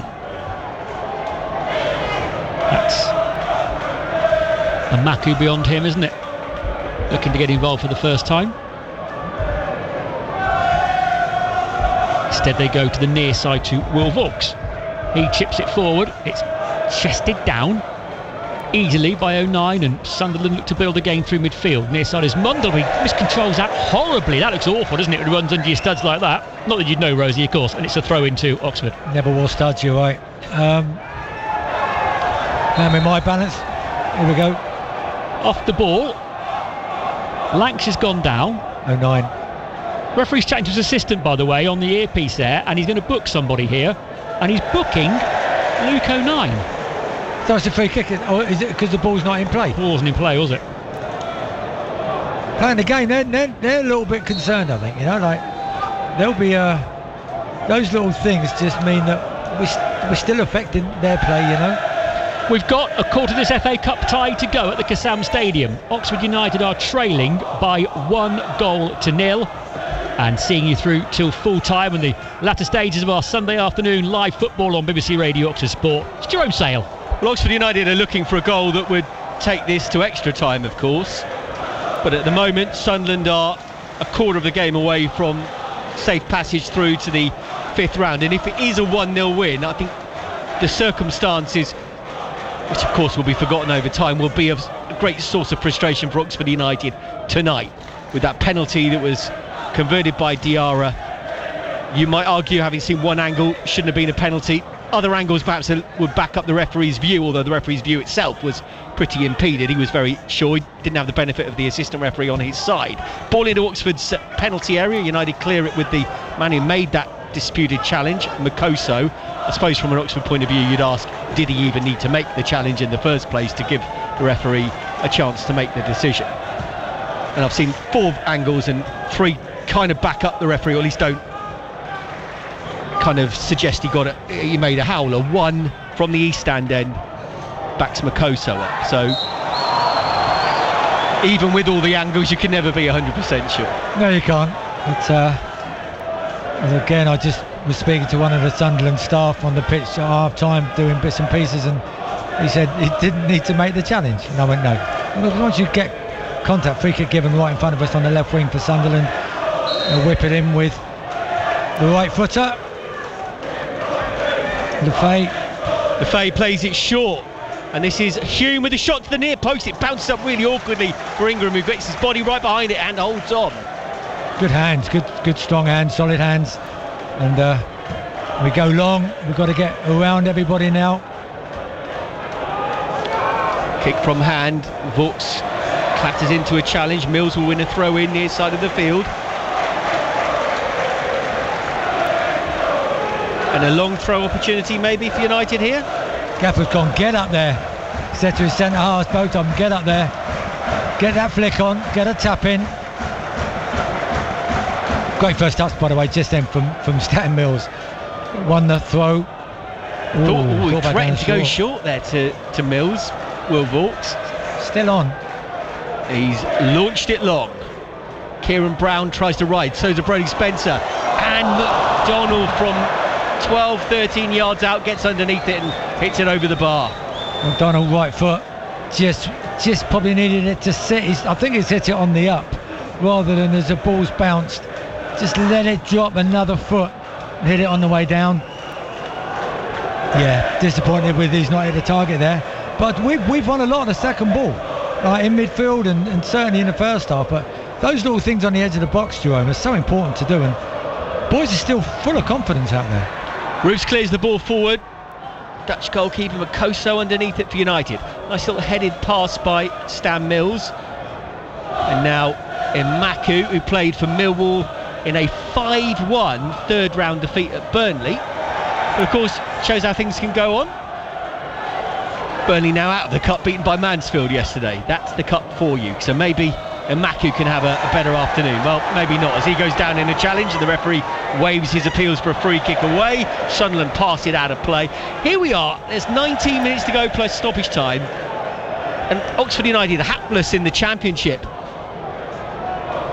4 days ago, very much in this game against the Premier League side.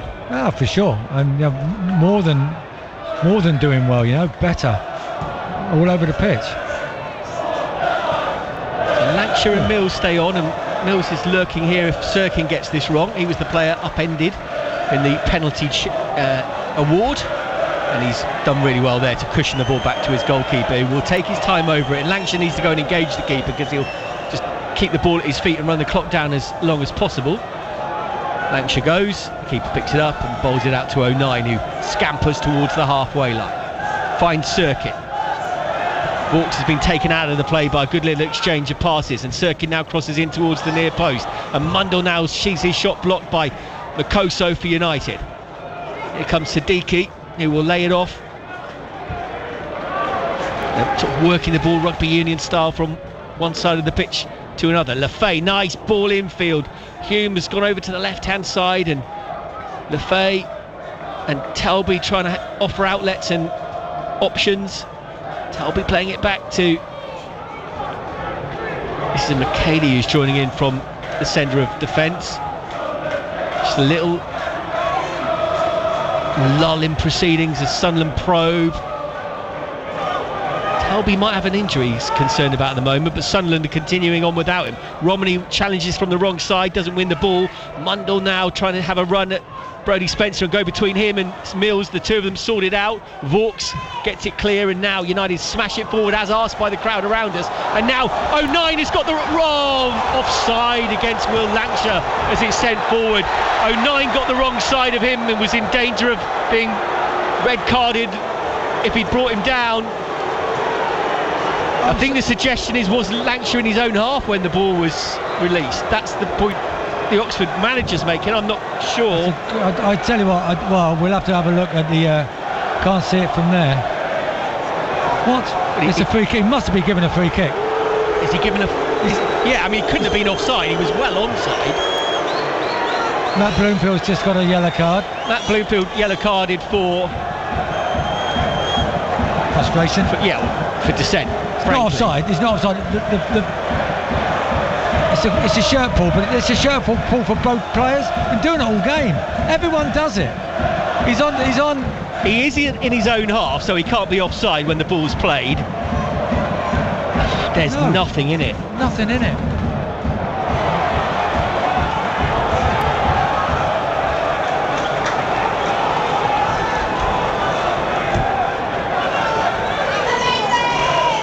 That is probably a worse call than the penalty, by the way.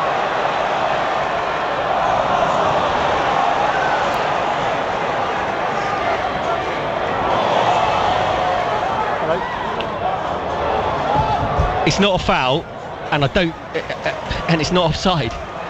It's not offside. He's about 8 yards onside, this side, and he's in his own half when the ball's playing. Other than that, apart from that, he's offside. And this just compounds this sense of frustration and feeling of hard done by against Oxford United, which was perhaps a touch overblown at half time, but I think it's starting to be a narrative that is more justified. We've got to just get it going again, and the crowd are behind us.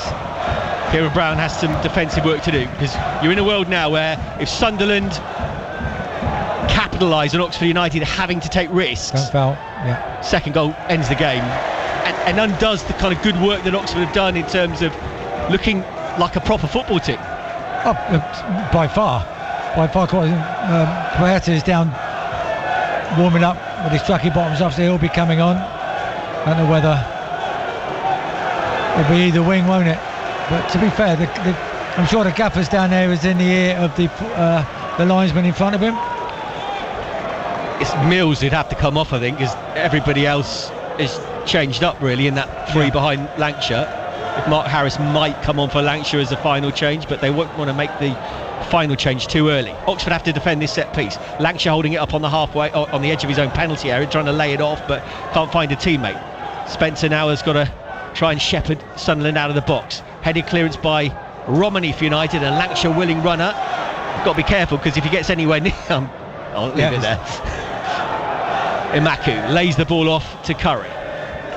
McDonnell has had a decent opportunity that he made look less presentable as he put it over the bar than maybe it was. Mills turns his man, won't keep it in. I think that might have been a foul on Sirkin, but Oxford got the benefit of the doubt, but the ball won the race against the pacey Stan Mills. I will say Matty Ingram's done well. That was on his right foot. They are just so slow on taking throws and stuff. As long as the referee plays the game and does it right, keeps tapping his watch, not to see if it's working. Hopefully he's going to stop it. Yeah, eventually the throw in taken. Oxford slow to pick it back up in terms of the ball boy. Shot from distance, Ingram holds it again. That shot from Mundell came in. Ingram's looked solid today. No, he's been solid, and good hands, good reactions, good. What's the bounce, Millsy? Well done. I wonder if there might be a big penalty shout for Oxford in this game, just the way it's set up in a world where Brannigan's off, Pert Harris isn't involved. It feels absolutely set up for that, but we've gone a year and 3 quarters without one, so no reason to think that would change today. Sunderland lead by the penalty that they were awarded, and they are coming forward looking for more, and Mundell's got space on the near side of the field. First touch he has to wait for, but then he steps inside a couple of challenges and a third. Then the challenge from McDonnell is clean and fair, and Oxford will get it cleared towards Lancashire on the halfway line, who's been pulled. That's the feeling of the Oxford United supporters. No change, not for the first time. Bloomfield could get sent off here because he's right in the ear of the assistant referee. There could be a few on the bench that could get sent off. Perhaps has been called back to get stripped and changed and ready. He'll get the last 10 minutes, won't he, when by the time all the paperwork's done. Oxford United just looking for a second win could take us on a heavy pitch into extra time if they could get a goal. Challenge comes in on the far side of the field from Jack Curry, who's gone about his business on his return from injury okay, but he's conceded a corner there. Yeah, is it 1 or 2 changes for Oxford, possibly just Puerta? Well, they've got 2 left unless we go to stoppage time, or there's a head injury, of course. Hume goes over to take the corner. Sunderland just wary that they can run the clock down a little bit, getting perhaps more of a competitive game than they might have anticipated, more of a competitive game than plenty of the home end will have anticipated. I think for sure, I think we're definitely holding our own and doing better than that. Just 1-0 down Oxford. Right-footed, looping ball in from Hume. It went out, it came back in. The assistant referee right along the line says goal kick. And there is a multi-ball system, but they're slow to come back just at the moment. Oxford don't have that sort of time just now. So Stan Mills acts as ball boy, ball retriever, I think you've got to call them these days. Ball boys.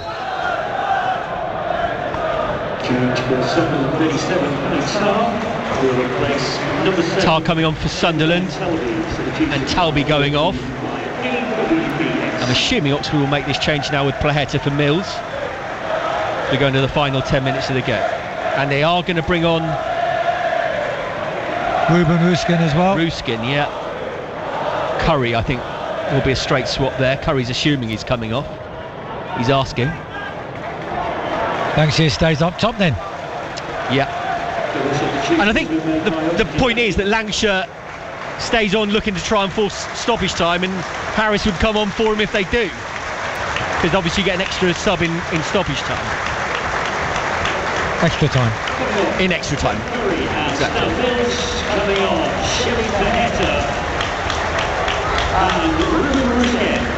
Changes affected.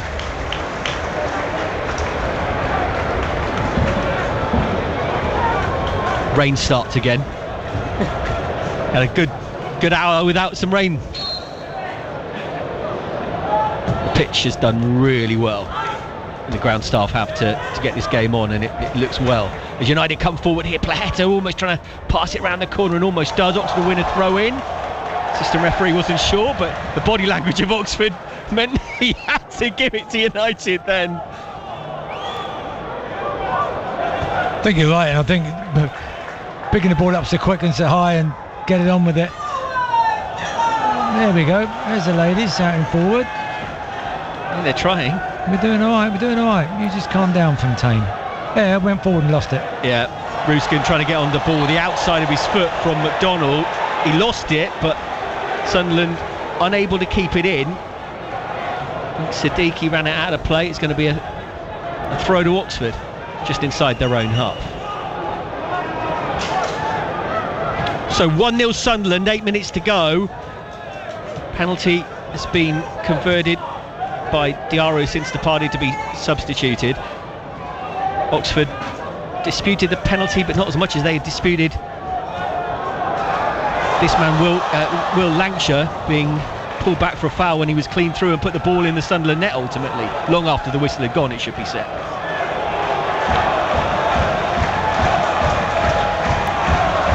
Siddiqui now on the far side of the field, having a run at Ruskin. He's also played FA Cup football this season for Huddersfield. Oxford get it forward to Olaromini. Little ball in field to Lancashire. It's a misplaced pass from him. He'll go to try and make up for his mistake. Kieran Brown helping him out. Oxford haven't cleared their lines yet. Fulham have gone 2-1 up at Stoke with 6 minutes to go. Oxford go to Stoke a week on Wednesday. Before that, Saturday they're at Middlesbrough. Both those games, of course, live on BBC Radio Oxford before United's first team are back here Saturday week to play West Brom. Really busy time for Oxford. Talk about it all on our Oxford United podcast, The Dub, on BBC Sounds or wherever you get your podcasts. Sunderland come forward, far side of the field. And Oxford get the decision as Tar can't keep it in play. Get the ball off the pitch, the second ball off the pitch, Ruben. Good man. Come on, let's go. Just want to get the ball back in play. Can you create one more chance? Exactly. Well, there's a long way to go. It's 83 and 84 on the clock. Jerome, there's a chance that Oxford can create. Just got to get that momentum going, get it wide. I don't think there'll be a massive amount of stoppage time.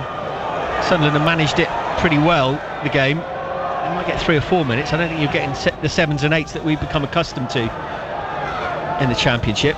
Volleyed back pass there by Will Vauxhall that picks out Makoso, who was penalised for the penalty that separates these two sides. Back it goes to the Oxford goalkeeper Ingram, whose kicking's been good today. He tries to pick out Lancashire, and Lancashire controlled it well on the chest. Tries a reverse ball to get in Imaku, who cannot get into this game, in honesty, at the moment. That wasn't his fault on that occasion. Lovely little ball round the corner then by Lefay. Good challenge though by McDonald to win it back for Oxford. Vauxhall is looking for runners ahead of it. Has to check and go back to McDonald. Another of the Northern Ireland contingent.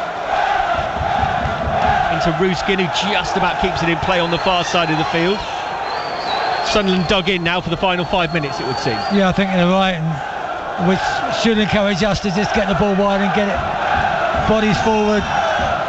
It's fine. Just don't relax. Just relax, everybody. It's got to be right. Ruskin tries to do a little bit too much on the far side of the field. Lucky break off the Sunderland substitute, takes the throw in already. 1-0 Sunderland, and the Premier League side backing themselves to see this out from here. Vaux with a big switch, put too much on it for Plaheta though, out of play, and it's going to be a goal kick to Sunderland. For me, that's a wrong ball from Vaux here. If it's on, it's on. But that's one other ball. But that is a horrible ball. And for me, he's been sucked in a little bit there by the crowd and that. But I'd tend to get it forward and just be patient. Sunderland are sitting back, as you said, and I think that will encourage us. But we can play those if it's on. But when it's quite condensed in the final third, you've got to play into feet and around the area. At the moment, we're talking sort of semi-glorious defeat for Oxford in this game. Ain't over yet. And Maku plays it back towards his own penalty area. Kieran Brown in a bit of a tangle as the ball held up in the increasingly damp conditions. Play on, says the referee, as Vaux plays another back pass, and Sunderland man stays down and Oxford will play on as they're entitled to do. It's hugely gentlemanly, of course, but time is of the essence for Oxford as Lancashire is bundled off the ball. Sunderland clear their lines, throw to United. Now the game will stop as the referee sees whether Dosu needs some treatment. Lancashire definitely might. Flailing arm across the face. It doesn't want treatment. You need to get up, son, because if you have treatment, you're coming off. Yeah, I'm not sure there was much in way of intent from Mundell as he just tried to sort of lever his body to get in ahead of Lancashire, which, let's be honest, Lancashire that does it all the time himself. Out the other side, exactly. Live by the sword, die by the sword. Plaheta's done nothing since he's come on for now, so we need to get him the ball if he can. Yeah, Maku, Plaheta, they're the ones that could save this game for Oxford, but they're not seeing enough of it. Long throw, incoming from Vaux. It's a long way, Jerome. They actually shepherd it back to Vaux via Plaheta. Plaheta now with an opportunity to run at the Sunderland back line. Just caught after he delivered the cross, but Sunderland will clear it for another long throw. And it's got to go long now because there's only 2 minutes left, plus stoppage time. You never know, mate. Oxford had some success in this game. The best chance was Makoso heading over from a long throw. Here comes another one. Towards the near post, easily dealt with. Vaux is tiring a little bit now as these throws come in, not as long as they were in the first half. He's now able to cross from the deck. The ball spins up awkwardly on Serkin, but he deals with it. United with Spencer almost getting it through to Kieran Brown, but it's hacked clear. And that's what Sunderland are about right now. Can Vaux win it back on the halfway line? He almost did, but now Sunderland could break away and they could kill this tie off. They've got 4 against 2. Ruskin trying to get over and deal with Tara, who's been forced wide by Maku, getting back really well for United. Don't foul. Yeah, he just flirted with making a foul, but he didn't need to. He's repelled Sunderland back towards the halfway line, and a chance to kill the game off, at least for the moment, for Sunderland is over as they go back to their goalkeeper. Yeah, now we've got to close everyone down. Everyone's just got to get it, everything they've got. Can always hang on to that 1%, hang on to that. Game surprisingly open in the last 90 seconds of the 90 minutes as Sunderland come forward, buoyed up by that last attack. Mundell goes to ground in a challenge with Makoso. Makoso goes to ground in a challenge with Serkin. Free kick to Oxford United, and they need to get on with it. Ingram plays it short to Vaux. Last minute of the 90, 1-0 Sunderland. Plaheta back to Vaux. Brodie Spencer making a galloping run down the right hand side. He could get in behind 09 slides in, makes a decent challenge, but Oxford will get another chance to launch it into the Sunderland box. Waiting for the additional time to come up. You're right, it won't be long. I reckon 3. We'll have to wait and see. Substitutions really, the only couple of slight stoppages for injuries, but the Oxford fans asking their team to give it one last go here. Vaux towards the near post. Keeper stays at home. Kieran Brown flicks it on it. Maybe hit Makoso, but he knew nothing about it, and the keeper's able to pounce on it. Kieran Brown's had a couple, hasn't he, where he's flicked on in the last few weeks. The one at Leicester, I think, that created the goal for Sam Long, but It's another long throw. 5 minutes of stoppage time added as Oxford look for an equaliser, and they look for... What's he taking out? He's taking a free kick on the edge of the box. Penalty. Why the hell is he doing that? No idea. So if we'd have scored, it wouldn't have counted. I mean, the ball was in the keeper's hands. I think whether he was asked to stop it, I don't know.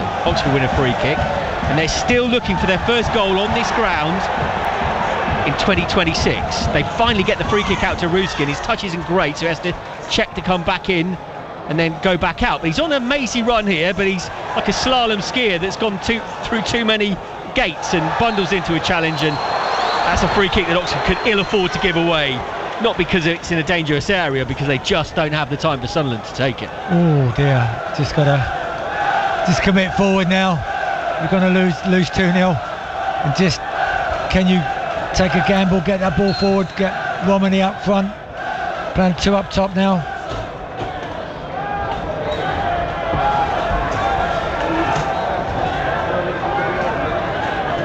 Come on, push, squeeze, just close the ball.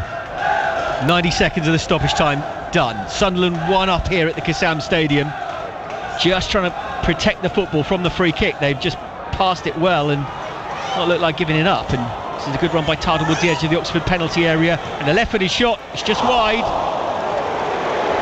Not in though is all that matters from Oxford's point of view. A goal, it's over, but Oxford live. 1 goal in it, they're not out of it. No, definitely not out of it. For sure, it's get round people. The subs haven't lifted United in the way that they would have liked. Emaku, Romani, Plaheta haven't had really a look in Rosie since they came on, have they? And Kieran Brown heads one back to the goalkeeper, and Ingram will start again from deep. Yeah, and we go again out to Wilborg. A big diagonal coming.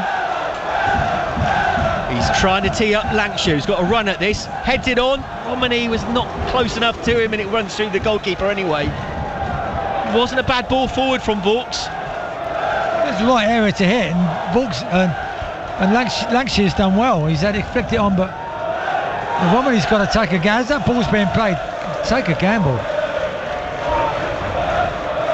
Sunderland pump it forward. Half the stoppage time is gone. Makoso sent it back from whence it came. Good touch from Romani, out to Plaheta near side of the field. He's trying to jink his way forward. Sirkin, nice headed clearance. Vaux, good bit of control. He's just caught as he tries to get out of his feet, and the referee gives the free kick. Another yellow card is coming. That's for kicking the ball away, and that was for Siddiqui. Oh, here we go. Will Vaux, a couple of yards away from the halfway line. Let him. Ingram saying, do you want me to play? I mean, Ingram's distribution's been good today, but Vaux is on the free kick, and he will try and pick out one of the big guns that's gone forward. Kieran Brown heads it towards the penalty spot. Lancashire tries to get it down. Will it sit for Plaheta on the edge of the box? He has to try and win it in the air. Spencer tries to get it down. Kieran Brown with a volley, it will go just wide. That was the chance. It never sat for him. He got something behind it. The left-footed volley, though, was not controlled. He had to get something away because he was being closed in on. He did as well as he could, but it wasn't good enough. No, not enough, I'm afraid. But well done. 9879. Thank you for your support. Funnily enough, there's probably more people here than there were on Tuesday night when the crowd was north of 10,000. But that's tickets sold rather than bums on seats, isn't it, the attendance figure? Thank you for the support. Thanks for staying with us. Whether you're here or whether you're at home, by the way. It's a lot of people stayed at home today because of the weather, but oh look, he's just gone out of play with Brodie Spencer, just bouncing off his shin. Little things, you know, like last minute of the game. Would have been 94 on the clock. But that ball going out of play means Sunderland will fancy themselves to run the clock down and run themselves through to the 5th round of the FA Cup. No Kassam Stadium goal in 2026, no penalty. That run continues as well. The guy who's grown his beard is going to have to keep on growing it, unless Oxford send the ball long. 09 and Lancashire going at it again and again. The referee gives the decision against Will Lancashire, who just needs to keep his counsel, because losing his proverbial with the referee at this stage isn't going to do him any favours.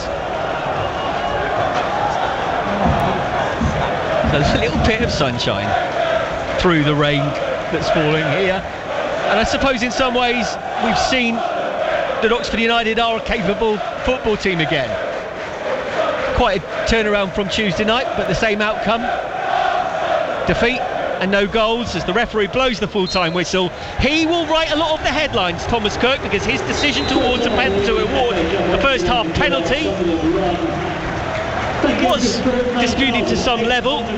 His decision to award a free kick against Will Lancashire is probably even more of a talking point, as he was clean through in a challenge with Luke O'Nien. Those two embrace. I think O'Nien, not for the first time, will think he's got away with the one against Oxford United, former Wycombe man. There's a lot to like about this from an Oxford United point of view, but there's still work to do as well, Peter Rhodes-Brown, because ultimately they're out of the cup. Yeah, out of the cup, but taking the positives from the game is like, certainly after a really poor performance on Tuesday night, to bounce back and have a decent first half, and to be fair, a good second half.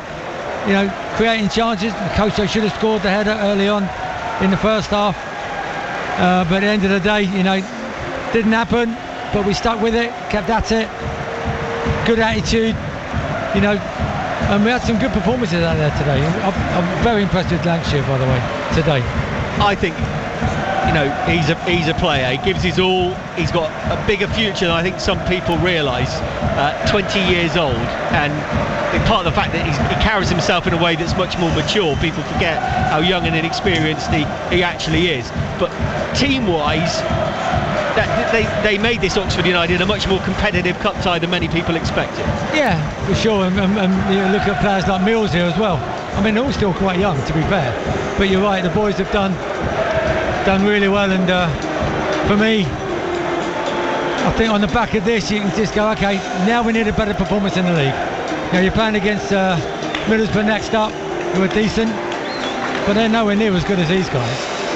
So we'll see. Let's get take the positives away from today, and then just move on. Sunderland safely through to the next round of the cup. Thing a little bit business. It means that the Preston game will be on the Friday night on the 6th of March, and will now happen because Oxford and Preston are out of the FA Cup. The referee managed to sneak off because Oxford players were going down the tunnel at the same time, so he didn't get quite the stick that he did at half time. But I think there's a fair bit to be positive about, and wasn't it, the game which follows from 4. Rosie, just a final word from you about where the team take this into very, very difficult away matches coming up against Middlesbrough and Stoke. I think the gaffer and the staff would just say, to be honest, you know, we played awful on Tuesday. All the negatives on Tuesday should be spun around to the positives today, and the boys will know Tuesday was hopefully a one-off, how bad it was collectively. Now today was collectively a great performance. Could have scored, should have won. Sorry, could have scored, should have got us back in the game again.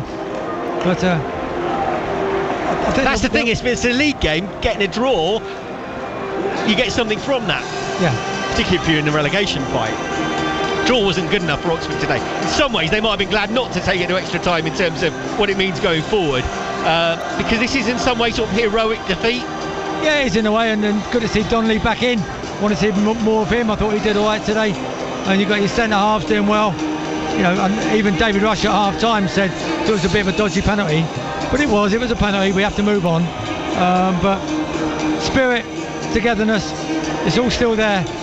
But as we all well know, that games are running out.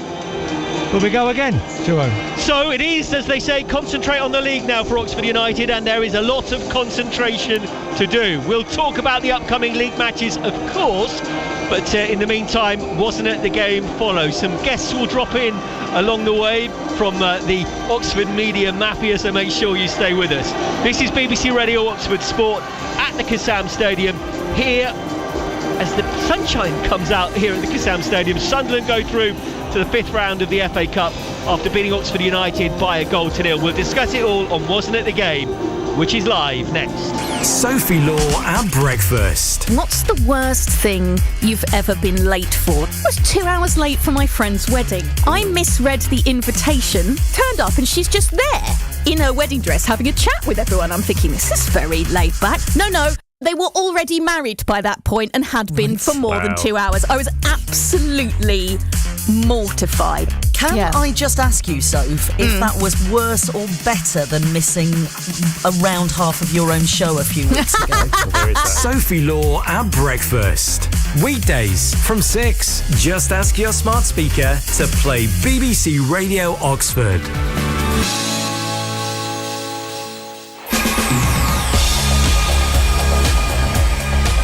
This is BBC Radio Oxford Sport and Wasn't It The Game, live from the Kassam Stadium. FA Cup football today, and Oxford United, somewhat controversially, have gone out of the competition at the hands of Sunderland. Into the edge of the penalty area, Oxford's penalty area it goes. Sirkin trying to cause some consternation. And the referee has given a penalty against Makoso 31 minutes into the game. Ingram, who was a penalty hero in the shootout against MK Dons, has to try and deal with this, but he can't. It's just rolled into the back of the net by Diarra, and the Premier League side handed a 1-goal lead from the spot. We're going to get loads of people joining us along the way, but initially Nick Harris from BBC Radio Oxford Sport, Liam Burton from the Fence End Pod with us to discuss this, and we want to hear from you. Your angle on that penalty call, 0808 100 9100. Your view on Oxford United's performance, maybe your view on the decision to give a free kick against Will Lancashire when he would have been clean through in the second half and got the ball into the Sunderland net. 0808 100 9100. You can text, you can WhatsApp, voice note in the usual ways. The WhatsApp number to send the voice note, 08000 321 333, with Oxford at the top of your message. On X we are at BBC Oxford Sport. This is Wasn't It The Game. Jerome Sale with you live at the Kassam Stadium. So let's get to Nick and Liam first of all for initial thoughts on Oxford United going out of the competition. And Nick, as you arrived in the rain earlier on, full of doom and gloom, did you expect Oxford's performance to be this competitive? No, and I thought it was excellent. And as you said at the end of your commentary pit, there's a shaft of sunlight at the moment through the rain here at the Kassam, and I think that absolutely sums up everything perfectly. So much better than Tuesday night. The icing on the cake would have been a bit more luck on the decisions. I'm sure we're going to come on to them. And a goal, of course, which we still wait for. Referee Thomas Kirk, well, pitch inspections too, wasn't it? And said the game was going to be played, rightly so. The pitch played quite brilliantly. The penalty against Makoso, a bit harsh, but you have seen them given. But I got to say, the Lancashire a goal after the referee had judged that he'd fouled the centre-half, I thought was very, very harsh indeed. They've been going at it the whole game, but 50 or one, 50 the other, surely, and that's what a centre-forward should do. But he gave a foul, and that was that. But the solid formation was a great help, especially defensively. And you've got to say, well done, Matt Ingram in goal. He hasn't had many opportunities, but he performed brilliantly today. I thought he was quite excellent. So